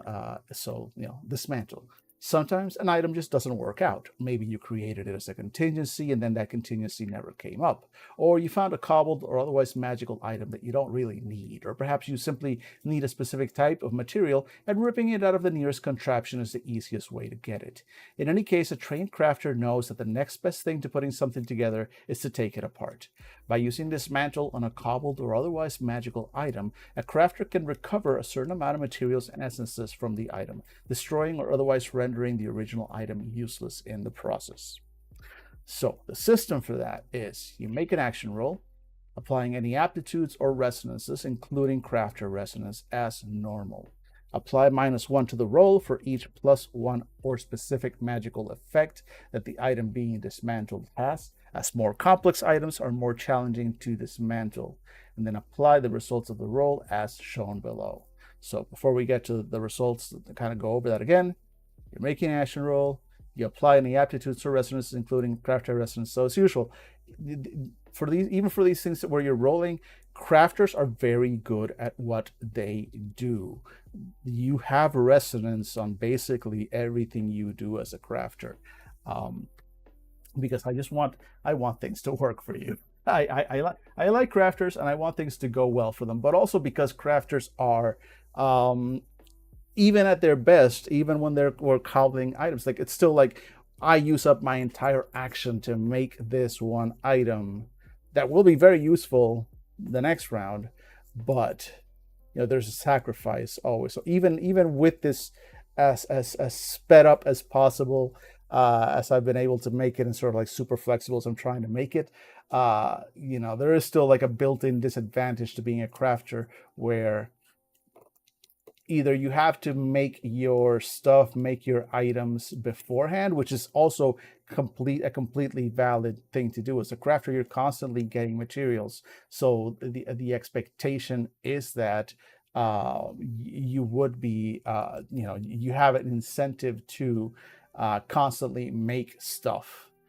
In any given round, besides just making stuff that you need, you might make stuff that you think you're going to need. So you'll whip up like basic like healing potions on just on any given scene, just like as a casual thing while you're doing everything else. You're just whipping together little items, little potions, little things as you go. Or you can be again making a point of searching because you're trying to make something bigger.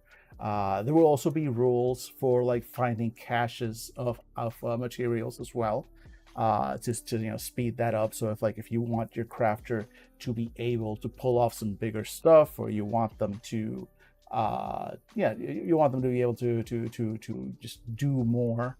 There will be ways within the game. I'll put that in the guide section for like, hey, give your crafter more materials, let them find caches of stuff. I haven't and I don't know if I want to create specific like harvesting rules or mechanics for like animals and plants and stuff. When I say I don't want to, I don't mean like, oh, I don't want people harvesting plants and animals. No. I'm just saying like, even though a lot of the wording for crafters is around materials, makes it sound very cold. Like I'm talking about bits of rocks and metal. This also applies. Maybe I should just reword that a little bit. This also applies to stuff like, furs and plants and stuff. Like the crafter, the player gets to flavor it however they want. If they want to style their crafter as an alchemist, or as a as a herbalist, a potion maker, or as a you make mechanical devices. Because again, to use that same example of like you're trying to move a rock out of the way. Different types of crafters might do stuff like somebody who's a potion maker might create a temporary potion of strength that gives you a +1 strength bonus to shove that rock. The guy who makes the item, who makes a little lever and lever contraption that helps push the rock, gives you kind of basically a car jack basically, kind of thing. Whips that up for a bit. It breaks after a couple of cranks, but it helps shove the rock along. Same effect, but instead of making a potion, you made a device. But at the end, it's the same in-game effect. Somebody who makes what was the other one? Sort of a herbalist, potion maker, an alchemist might create a powder that when or a powder or maybe an acid that spread along the base of the rock crumbles it a little, making the rock, jostling the rock, causing it to be unsteady, and giving you an acid on the roll to push it out of the way. Be as imaginative as you want with it, flavor it however you want. The in-game system itself is still pretty much the same. It's still pretty straightforward, and lets you play the kind of crafter that you want to play. So that's it on a basic level. For dismantling stuff, now we go. You're gonna do the role. You're gonna have your crafter resonance, etc. There is a system here for basically more complex items are harder for you to dismantle. However, here are the results. If you fail the roll, lose your risk dice as normal. The item gets destroyed, and the crafter gains 1 each of corpora, mente, and pneuma materials, and then roll once on the minor side effect table and apply the result to the crafter immediately. So the roll here is the fail here is one of the few ones that I made the failure a little bit rough. These are hard rolls to fail. A crafter would normally never fail a dismantle roll because you have resonance on them. It's very hard for these to fail unless you're already very exhausted or you're working with an item that has, a whole bunch. It's a very powerful item and you've got a whole bunch of minuses. So because failure is so rare on this one, I'm kind of ruling, okay, yeah, no, it kind of sucks to fail on this. Like, it blew up in your face. You get a major side effect, you get a minor side effect, and you apply it. Advanced materials. Receive all advanced materials within the items. Oh yeah, okay, so this is a mechanic that I haven't, that I started to add, because again, this is now we're running up against the edges of where, in fact, we're basically right there at the edge of the stuff that I want to create and I haven't done any work on yet. And one of them is advanced materials, because all this stuff is cool and it's very straightforward and it applies to a bunch of different situations. You create items that are they're very specific. They're useful for specific situations, but the ability itself is incredibly general and versatile. You can create items that help with any kind of situation. It's just that the item itself is meant for a specific purpose. So if you craft a potion of healing, it's probably not going to be very useful to get that rock out of the way, for example. Likewise, that acid is probably not going to heal any wounds. But if you make them beforehand, they're ready to go in the moment, versus and then in the moment there's no additional expenditure. You already had it, which is the advantage of these items, is instead of like having to spend more power, spend dice to make this happen like everyone else, where they are spending dice. Look at the bulwark, right? The bulwark is spending dice with every power they use except Diamond Heart, and push through, like they're starting sort of built-in abilities. But everything else, like 1 dice, 2 dice spent, 2 dice spent, 1, 2, 1, 3 dice spent, 1, 3 or 4 dice spent, 1, 2 or 4. Like, you're spending dice in the moment when using a power. With Crafter, none of this stuff is costing any dice yet. Right? Once I want to add dice costs once you're doing more powerful magical items, right? But for your day-to-day stuff, your cost is materials and skill. That's it. So again, you're probably never going to fail a dismantle roll, but if you do, it blows up in your face. Kind of sucks. On right, which is once again, you retain full control. You're not taking any risks any more than that. So you recover your risk dice as normal. The item is destroyed, and the crafter gains 1 each of corpora, mente, and pneuma materials per +1 or specific magical effect that the item had. Gain 3 regular materials of whichever essence type the crafter prefers. So I kind of skipped the advanced material stuff, but advanced materials, these are kind of like a subset of rules, basically. Like if this item has advanced materials, that means that it's an item. Hey, no worry, Phoenix, no worries. It's Friday, nobody's late. We're all right. We're all when we're supposed to be. You missed me trying to save myself some work and instead just complicating an existing class and still leaving myself with extra work. I'll explain in a minute, but let me finish this thought of the advanced materials. So the advanced materials are the materials that you're going to use if you're making, like, if you actually want to make like a wand of fireballs or a portable bag, or something with an actual like specific magical effect or techno magical or whatever it is, something beyond just this is a magically delicious tool to assist with a specific action, and instead something like no, this has an effect this has a specific magical effect to it. That is what the advanced materials are going to be for. They are effectively going to be essences that allow you to pull off those effects, and that's where this class will get a little bit more complicated. We'll see stuff like we've seen with the conflux last week, which I will admit confluxes are pretty complicated. So that's why the mention of advanced materials here. That's what that's going to be for. So when you're dismantling an item, if it has advanced materials and you fail the roll, you still receive the advanced materials, but each material received will have a major side effect applied to it that will need to be purified or else will affect any item that it is used on. So basically, again, I would never want the result of a roll of a failure to be like, sorry, sucks to be you. Right? I want to avoid that whenever possible.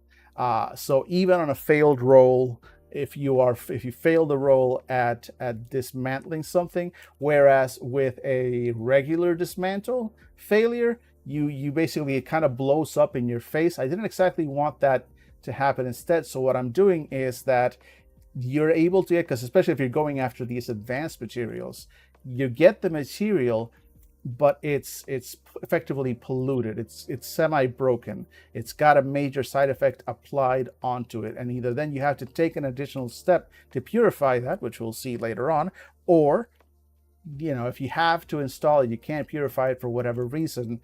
If you use that advanced material for a crafting, the major side effect will apply to the final effect, the final item. So gives you the ability to basically have like cursed materials.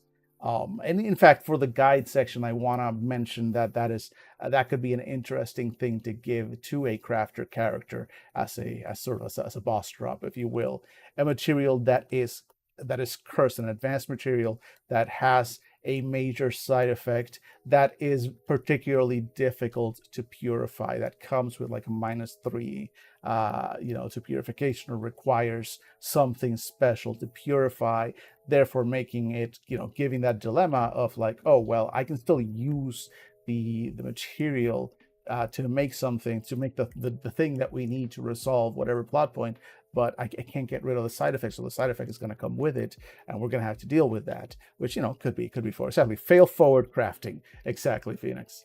So on a right, which is again you take control, you recover your wrist dice as per normal, the item is destroyed, and then you gain 1 each. So basically, if you dismantled a +3 spatula of cooking, for example, you dismantle it, you would get 3 each corpora, mente, and pneuma materials. And if you dismantle a +2 knife of stabbing, you get 2 each, etc., etc. In addition to that, you can choose 3 additional materials of whichever essence you want. So if you want 3 extra corpora, 3 extra mente, 3 extra pneuma, PMRs, feel free. That you get that. If you're getting the advanced materials, then again, you chose right. So which means you get to write this, and perhaps now that the more I think about it, the more like it's a little insulting maybe, but I'm choosing to give the player narrative control. I'm also giving them the most boring results. So like advanced materials, if you choose to write, all right, cool. You choose to retain control, so you get exactly what you wanted. Your stuff. Cool.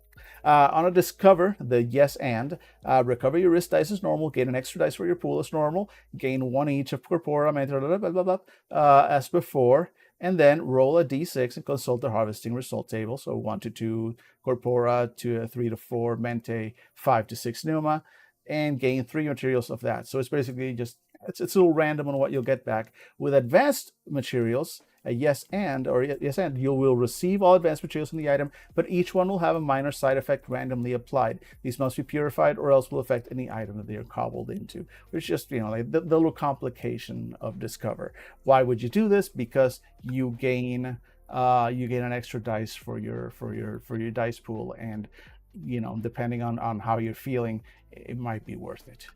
Well, that said, I'm not sure if each one, but I think I'm going to put it, but one will have, there we go. I like that better. One of them will have a, and if it's only one, then that's the one, but will have a minor side effect randomly applied versus the fail is a major side effect. And each one will have a major. Yeah, there we go. There we go. So failure is kind of a major thing. Discover is more of a little bit of random, and yeah, but it's not as negative. I like that better. There we go. And then some specific or more powerful items may provide additional materials or specific advanced materials at the guide's discretion. Usually, such items will be easily identified by a crafter, and there may be additional modifiers to rolls to dismantle them. In very rare cases, some powerful relics may not be susceptible to this skill. The crafter may have to get especially creative to take such legendary treasures apart. So guides, there's your built-in excuse for like why in this one particular case the fucking crafter can't just take apart the archlich's staff in the middle of a fight. Hi, kitty. Oh my god, you spooked me. You want to come up here? Lap time? No. All right. Well, she's being so needy today. All right, folks, we're about to get to purification, and then we're gonna have to start making some shit up. Which means that when we come back, instead of that, we're gonna show Phoenix real quick what we did to the bulwark as a way of buying time. But first, it is in fact ad time once again. So we'll be right back. Bear with us.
What is up, nerds?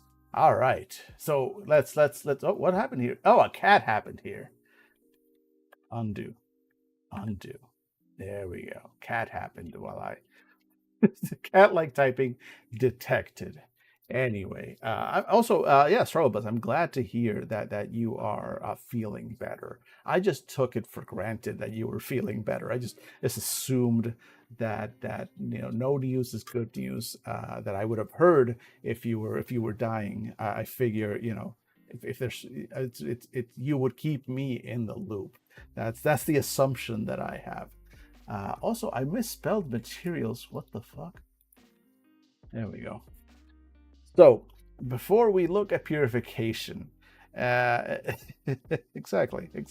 Like you've been back at work. I assume that that means you're not dying, which is a risk to assume in the U.S. of A. Honestly, because we do be working. Okay, so hey, Struggle Buzz, not Struggle Buzz, sorry, Phoenix. Look.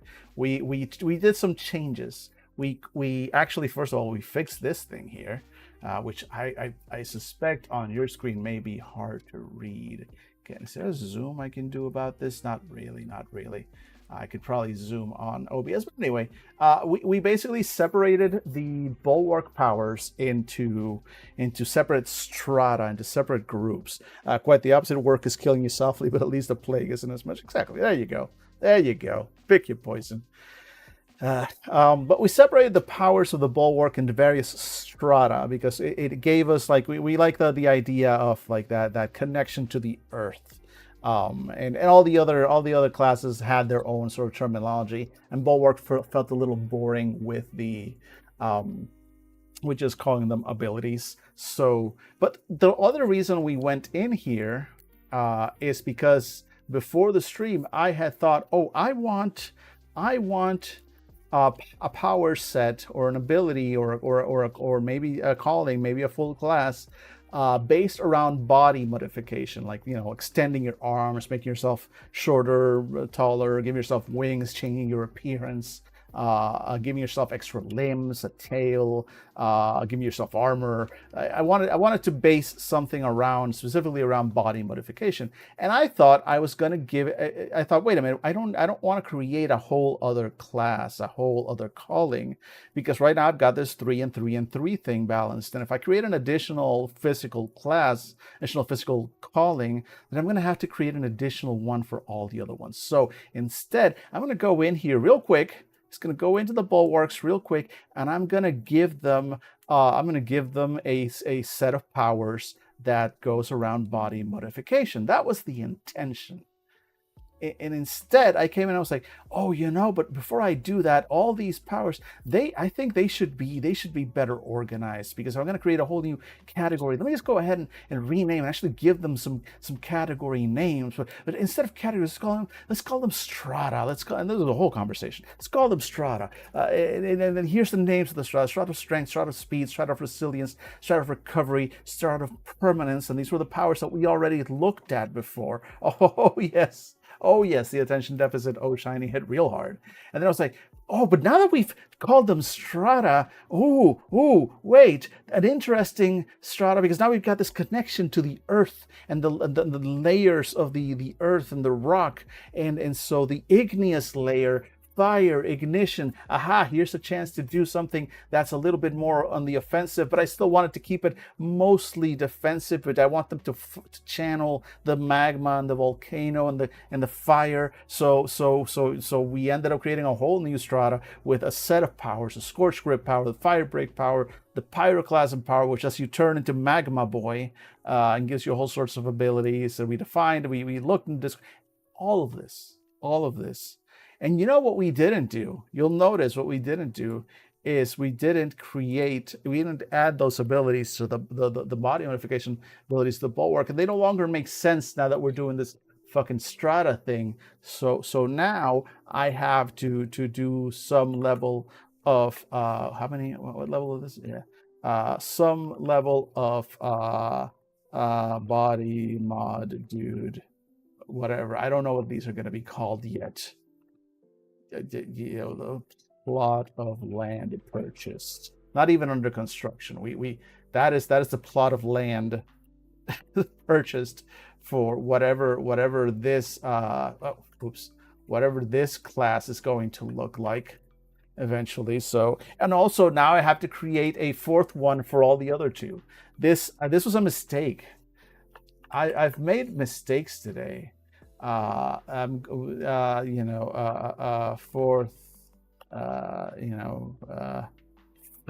brainiac and plot of land purchased. Yeah, no, this is not going well for me. You all signed in to watch a man slowly but certainly just fall completely apart. Fourth, Neuma, hippie. All right, there we go. Neuma, hippie. There we go. Plot of land. Why can't I never? There we go.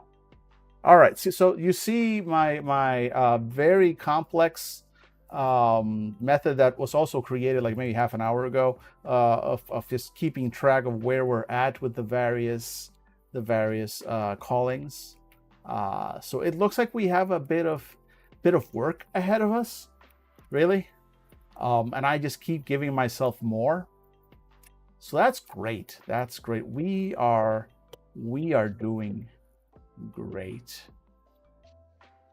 And then we're looking at the crafters now. Crafters have all these things, strikes. We've already gone over all this stuff. I just wanted to catch you up. But basically, you harvest materials that resonate with each of the essences as you go. Very simple system. You're just constantly getting materials. You can put together items as an action, basically a single action in combat or less than a minute out of combat to create items. The more materials you invest in an item, the more effective the item is. You can learn how to make items. Items are single use. Once you use them, they stop working. They don't give their bonuses anymore. You can later learn how to give multiple uses to an item. Then you can also learn how to take other items apart and recover materials, and also recover advanced materials for advanced crafting, which we haven't defined yet. But I know more or less what I want it to be. And now we're finally here at purification. Because one of the things we established earlier was that if you fail certain rolls, your items will have side effects, major or minor side effects, depending on what you're rolling for and what you're trying to achieve. So the purification system, the purification ability, lets you effectively fix or remove those side effects from a crafted item. So let's go ahead and read it out. Purification. Side effects are just a fact of life for most of a crafter's career. Whether it's simple physical or magical defects, strange mystical restrictions, or outright dangerous effects, side effects are the manifestation of discord within a magical item or material. Once a crafter learns the forge art of purification, however, they become capable of cleansing such corruptions from their creations, and even in the delves that they venture within. So here's the basic system, and we haven't completed. That's it. We are at the verge. It's all here be dragons from this point on. Here be dragons. But you know what? Again, I made a whole extra. I reclassified a whole thing, and then I crammed an extra level into it earlier. So again, I deserve this. Let's fucking go. A system for purification. Purification can be used in cobbled or otherwise crafted magical items, materials, and objects to remove any side effects or other major or minor discords applied to them. This is not without risk to the crafter. More powerful side effects can be difficult to cleanse, and a mistake could cause the effect to spread to the crafter themselves or their other items. There's also a cost in materials. Cleansing a minor side effect or discord requires the use of 3 pneuma resonant materials. Purifying a major side effect or discord is even more costly, requiring 9 pneuma resonant materials to perform. Whether the purification succeeds or fails, the materials are used and spent in the attempt. So here's kind of the logic behind these numbers a little. From the original ore kind of gathering ability, you get to do this once per scene. So let's say you have an item that you want to purify and it's a major side effect, so that's going to be more challenging. It's going to require 9 pneuma resonant materials. Now you may already have those, but let's say you don't. Let's say in the moment you're going to need more. Let's say you have none. You're real low on items, and because you had to fight and do stuff to get to the point where you finally got this item that is now, you discover, tainted and needs to be cleansed before you can use it. It has this major side effect that you need to get rid of. So you need 9 pneuma and you have 0 at the moment. Well, that's going to be 3 scenes on average. You're gonna gather 3 times. And you're gonna be rolling, but assuming you make it, you're gonna be able to get those 9 pneuma fairly easily. But it's gonna be 3 scenes. That's enough time. That's to me feels like a right amount of effort put in gathering materials, because for those 3 scenes, they can be 3 separate scenes. By the way, that's the beauty of it, is that these scenes don't have to be crafter specific scenes. It's just going to be 3 scenes throughout play. So while other characters are doing stuff, or while the group is doing stuff, or they're continuing to explore, the crafter is also having this sort of side activity that is happening at the same time, but it's not interrupting anybody of gathering those materials, so that then on that 3rd scene, once they get everything, it's like, I can finally do this. and they can do their cool thing. For a major thing, well, for a minor thing, either they already have the materials or a single scene's worth of gathering, of dedicated gathering, will probably get them what they need to do a basic purification for a minor side effect. So I feel like it's a good balance. I feel like it's a good balance of like effort put in versus like what you're trying to do. So now we actually have to define what happens on the various rolls. So on failure, and then on right, on Vixen, on Blixen. There we go. On failure, on right. Nope. We're getting to nope. Right. And on discover. Okay, so on failure, I did warn, right? I say like, oh, bad things could happen. So on failure, let me grab some of the same wording here. So it should be loose wrist dice at normal. And I'm gonna steal the wording here. Loose wrist dice is normal. No, the item is not destroyed. I'm not gonna do that. So in this case, okay. So in this one of the few cases where I think you're gonna get to fail. You're also at work, unfortunately. You know, no worries, no worries. I mean, look, this technically this is me at work, as well a little bit. I'm sure your job pays better. So, let's see here. So I'm not wanting the item to destroy, but this is one of those cases where you're not gonna get the thing on a failure straight up. Like the corruption is still there, and that should normally be enough of a downside. But I did warn that there is a danger here. So I think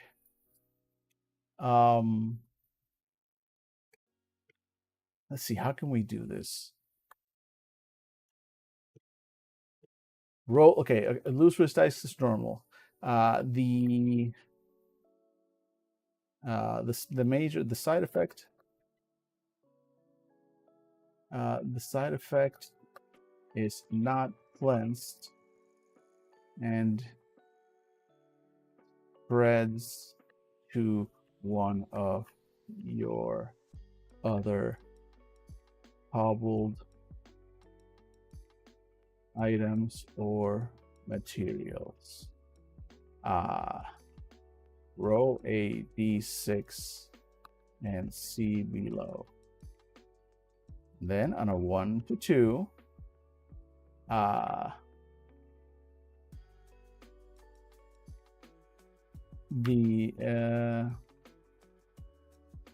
okay. So first of all, no, before we get to that d6, cold items or materials. How do we determine which item? I mean, the easiest way would be to somehow randomize it. But I guess I can just say choose an item or material that the crafter is carrying at random. But like, how would they do that? I don't have to define that, I guess, but I'd like to. For now, let's just write it down. Choose an item or material the crafter is carrying at random. If the crafter is not carrying any other materials or items, apply the effects of the following roll directly to them. Roll a d6 and see below for results. Okay, so on a 1 or 2, this is the worst thing that happens is the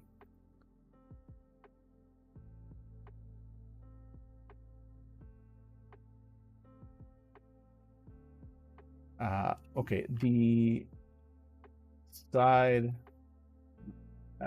actually no, like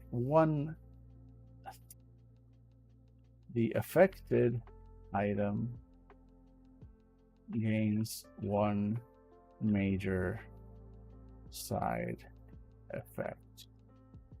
On a 3 or 4, the affected item gains 1 minor side effect. Apply directly to 4. And a 5 or 6, 1 random. We will have tables for this.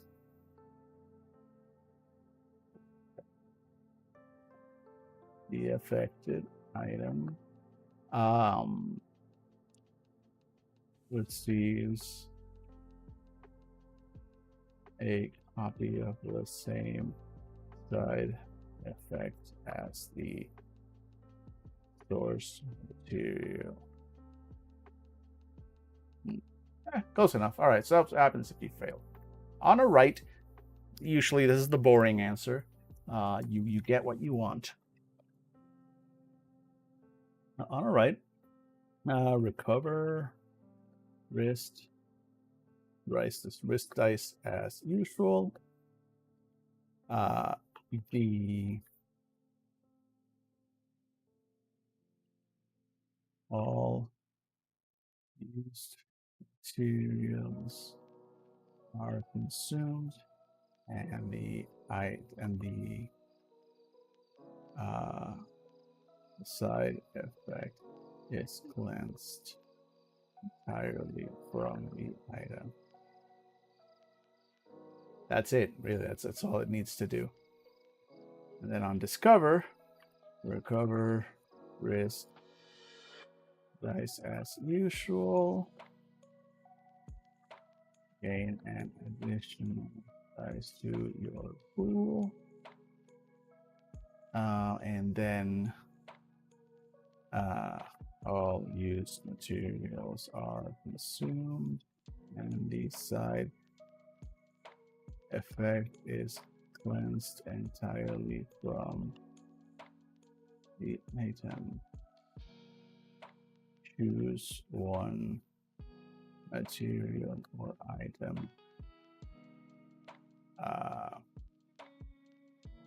the crafter is carrying at random and apply 1 minor side effect to it that will automatically resolve at the end of the scene. Basically, you get a little bit of magical interference that cleans up after. So a little bit of wild magic effect, and that's it. That's it. I think that works for purification. So now is when we're going to get to the complicated stuff. Now we're going to get to this is level 4. Yeah, so there's going to be 1, 2, 3, 4. So now we're going to do advanced crafting, right? Advanced crafting.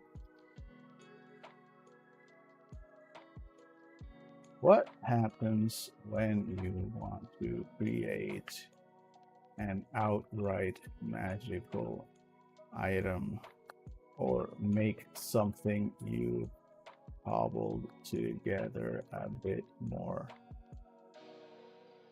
permanent? For that, we need to study. Actually, it should be called advanced forging.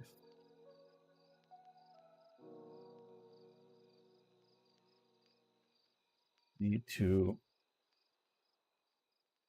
study the more advanced arts of the forge.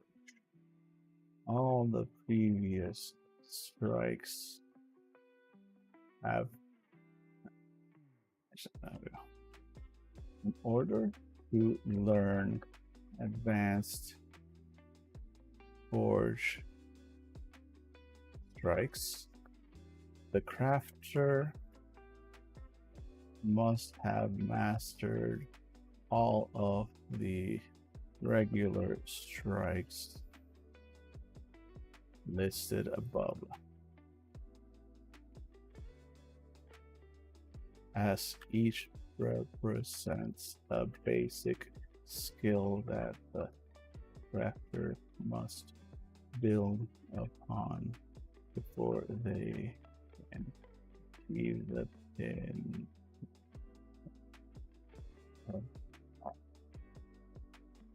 All right. So now we're going to have like a whole second layer of advanced forging effects. So we're going to want something that is so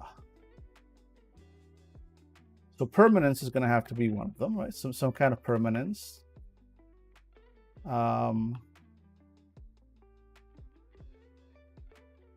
And then actual like magical crafting. So adding, we're going to give them better names. I just want to get the categories down.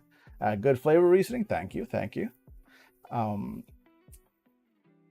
So the other one is like add effect, some kind of add effect ability. Then we're gonna have, what else would we need? Maybe a copy item, or remove or modify. Yeah, like I guess some kind of modify power, modify skill. Dismantle already covers any kind of destruction. I mean, that's really the main things, right?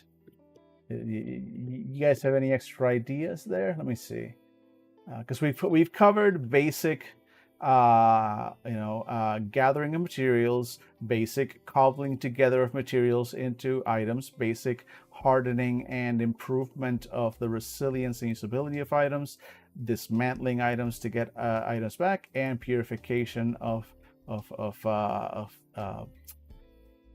discord or side effects into items. So those 5 strikes, it's 5, right? It's 1, 2, 3, 4, and 5. Yeah, so the 5 core strikes are the base things. Advancement, then now we have making things permanent, so sword that won't break after a few swings, creating actual magical effects. So add effect is going to be good. That's the one that's going to go deep. I think permanence is very easy. It's just going to be high cost, but it's not going to be a complicated effect. And add effect and modifier are going to be the 2 big ones, because add effect lets you add something to an item, an actual magical effect to an item that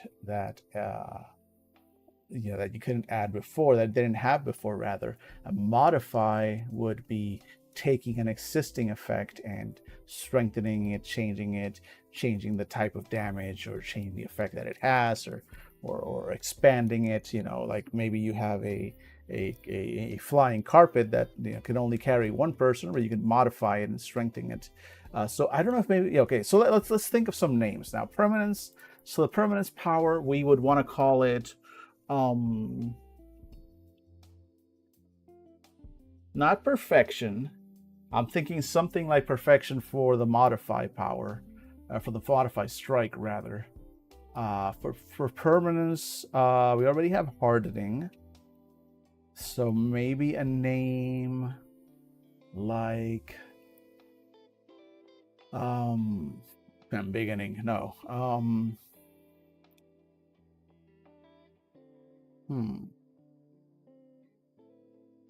I need a good name for this one.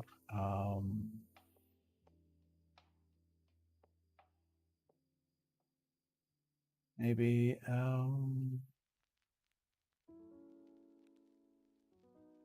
permanence. No, I mean, permanence is what I have now, but no. Trying to come up with concepts that kind of fit that. No, not finalizing.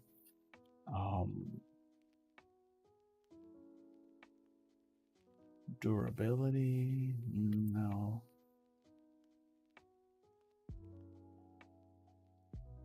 Sealing? Maybe?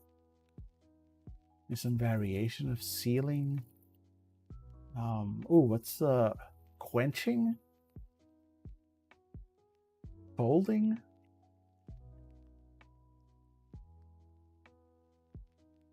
See, are there any let's look on the internet real quick. Forging terms. Ironite, let's see, perpetuity, enduring, persistent. Maybe. All of those have some, let's see,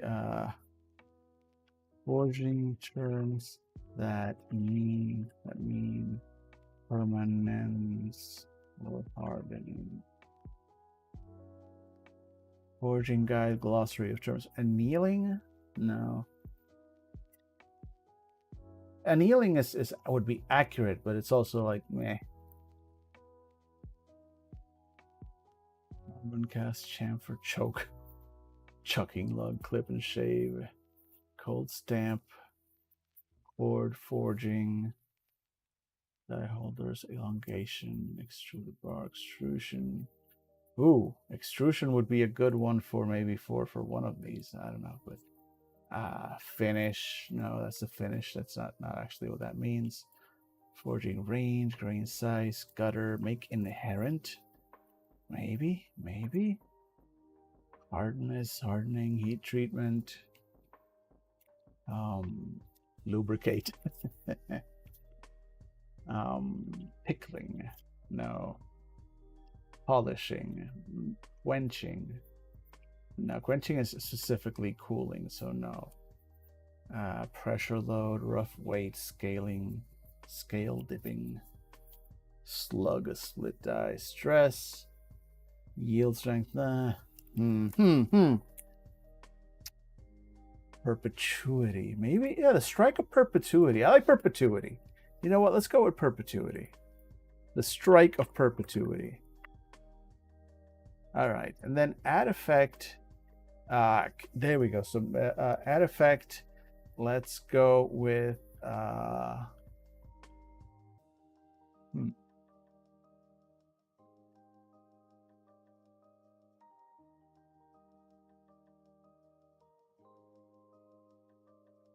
extrusion works. The process of shaping metal into chosen continuous form by forcing it through die of an appropriate shape. Maybe.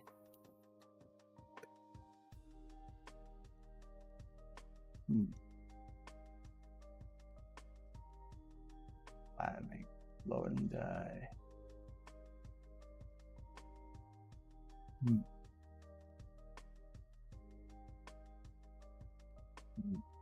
All right, let me think on this because I just realized we're about to be late on the ads, so this will give me a moment to think. And chat, go ahead and give it a little bit of thought. We'll be right back.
All right, welcome back, folks. Welcome back. All right, I think I've got it. I think it's gonna be alloy, because alloying specifically is kind of like making something new out of combining effects, and that's what we're gonna want. We're gonna be combining advanced materials with regular materials to draw forth new capabilities. So I think the alloy or the strike of alloying will work there. And then for modification, I'm not sure. Also, we're reaching the end of the stream. It's going to be 5 p.m. soon. So we've done some fun stuff. I actually like how much we got. And next Friday, it's going to be just dive right into creating stuff. So that's exciting. That's very exciting. But I like what we've done with the crafter. I think honestly, not a lot of changes have had to be made to it. As I've gone through it, I've edited a little bit of wording. We added a couple of things here, some stuff that had been pending to be done with purification, but that really wasn't that much work. But honestly, we didn't really have to make a lot of changes. Actually, you know what? I'm gonna give myself just to make myself feel better. Just, yeah. Yeah, I earned that one. I think I'm proud of my work for throughout most of this. But now let's see. So alloy is give a new ability, but then to modify some kind of reforging. Well, reforge maybe, but let me see if there's a term that fits that better. Um, etching, no. Extrusion, feather or fin, fillet, finish weight, hammer forging, hardness, heat check, heat treatment, impact, extrusion, key weight, lubricate, mismatch, no,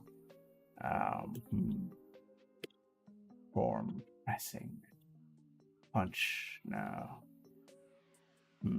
This may be one there's not a real good forging term for.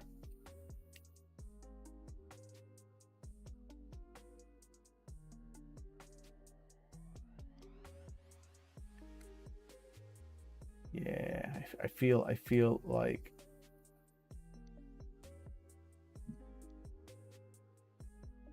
we might not have a good term.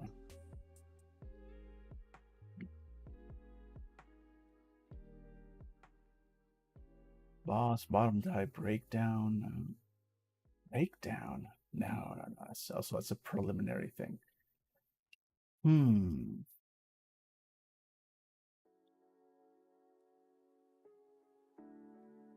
But stamp or forging density. No, I don't like any of these terms. I guess I'll keep reforged for now. Honestly, I think that might just be the work. So perpetuity. Let's see here. Let's think. The strike of perpetuity.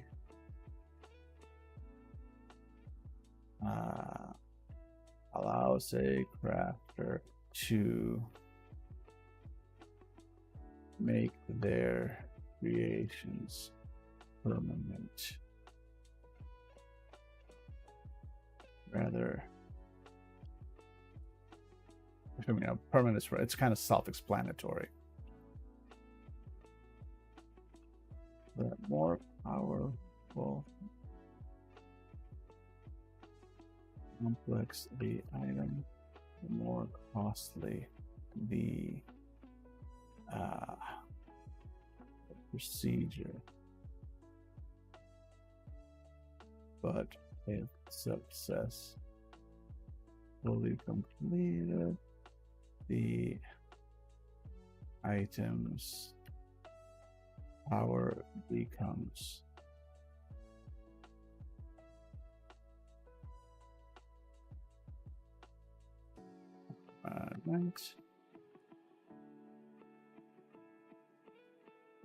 items, consumable items such as potions, pills, or salves still have a limited number of daily uses equivalent to their previous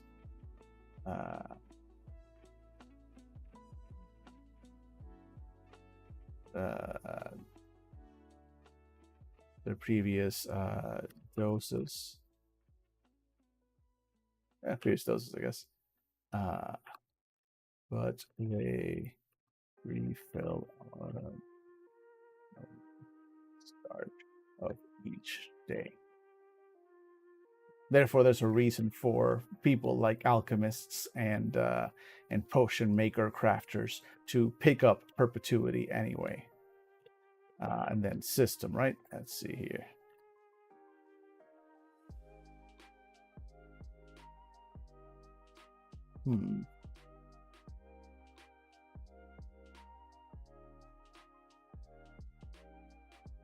The main requirement for applying perpetuity to an item is materials. This is one of the most expensive operations crafter. One of the most expensive tasks crafter can undertake.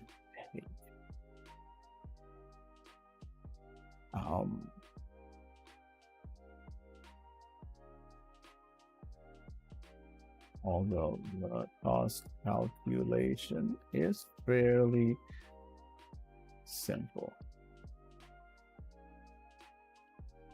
I think this might be, no, I think I'm just going to make this very expensive because I still don't have a reason or specific use for mente materials. So I have, if you're doing purification, you need extra pneuma materials. And if you're doing harden, you need extra corpora materials.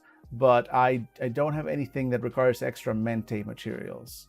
Especially not within the first 5 strikes, which I am okay with.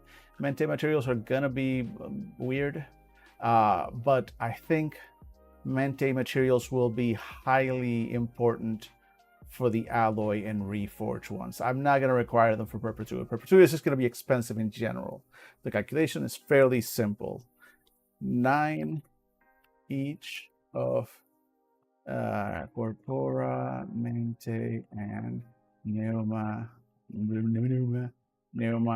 resonant materials per level of the base item. So for example, a +1 or a cobbled dagger with a +1 effect would cost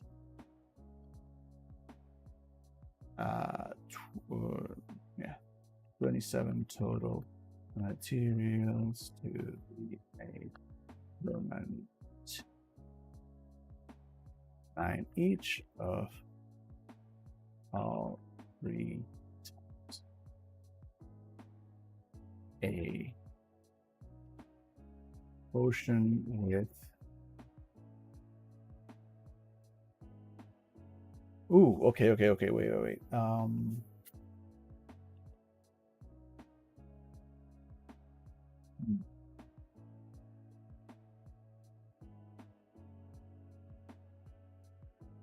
Interesting. Wait, because we've got two things. I just realized we've got 2 separate things. One is the bonus of the item, and one is the uses of the item.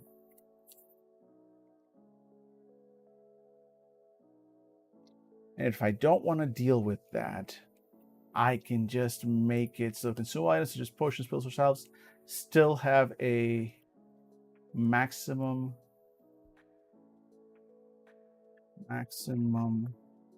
of 3 daily uses equivalent. Okay, 3 daily uses.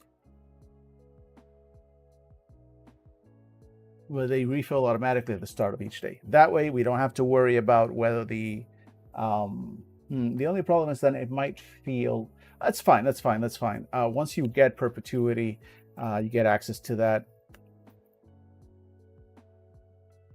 Really, it is your choice at that point. You wouldn't use harden unless you have you want an item to be to have limited uses on a potion. You wouldn't use harden on a potion to give it extra doses, unless you do want those doses to run out. If you wanted a magically refilling permanent potion, then rather than hardening, you cobble it first and then you apply the Strike of Perpetuity to it. Yes. And if you had something with servings, well, fine. Then you hopefully you didn't go through all the servings. It doesn't matter. In fact, you might as well use the 2 servings before you make it permanent. But when you make it permanent, they always come with 3 servings per day. I think that's fair enough. Not perfectly fair, but fair enough. Wow. A potion. A potion that grants a +3 benefit to movement speed rolls would cost Jesus Christ. That's a shit ton of materials. 27 of each material type to be made permanent.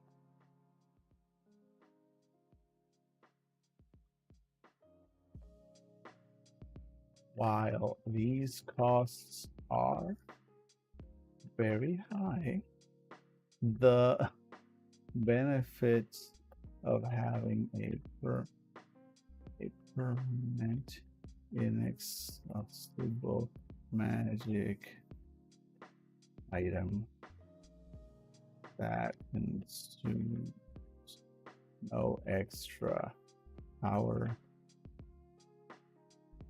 or costs. I was gonna say or costs any dice, but I want to leave the door open to creating items that do have a cost. Items that are so powerful that you have to spend dice on them to be able to use them. So, accessible magic item often outweigh those costs. Luckily, you do not have to invest all of these. Good luck with the rest of the hammering out the details. You must go. If you don't see you all this weekend, you will catch them. Oh, Warriors, thank you so much for hanging out, Strugglers. We're gonna be ending very soon. I'm just adding this little bit, and that'll be the end of the stream anyway. So it's all good. It's all good. You're heading out just in time. Thanks so much for hanging out, buddy. Really appreciate that.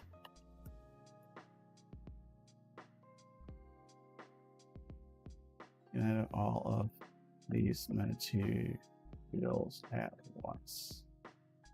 A crafter can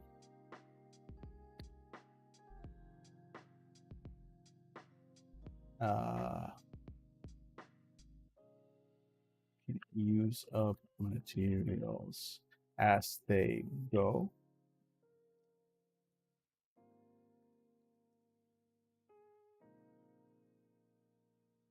They only need to roll once they have enough materials. And it's the equivalent of like, okay, so you still do need to have all the materials at once. Well, yes, but you can kind of say like, oh, I'm setting these materials apart for this. I can already like just put them in there. They're already invested in this. It's basically that.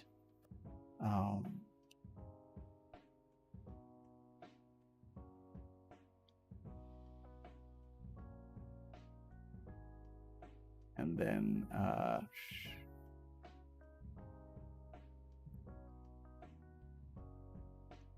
once you know what, I'm not gonna make people roll on this. The cost is so high.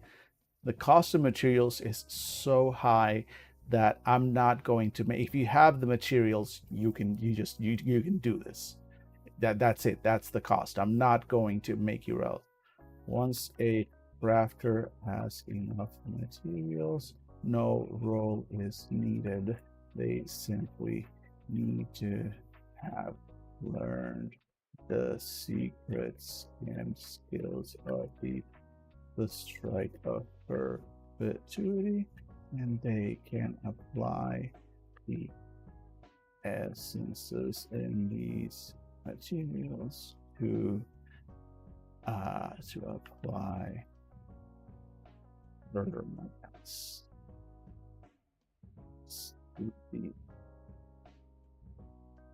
Good enough. Good enough. Honestly, I think, yeah, we're not going to be able to do much with alloy and reforge. I'm not going to have enough time to really dive into it. These are also going to be crazy complicated. Alloy and reforge are going to be, that's where we're going to get into the weeds, because this especially alloy is going to be your, this is what every crafter wants to be. This is where you get to make the coolest shit. So I think we could easily spend all of next Friday just on alloy alone, I suspect. And we might. That would actually be pretty fun. But on that note, I think I'm going to take us back out to the intro. There we go. Because it is almost time to finish up. We only got a few minutes on before 5 p.m. and that's when I wrap up. So I think I'm going to call it a day. Honestly, I'm surprised I've lasted this long. I don't know. You can probably tell in my eyes. I've been kind of sleepy all stream long. I did not get enough sleep last night. I suspect tonight. Thankfully, I did. I had some video editing to do and I got it all done this morning.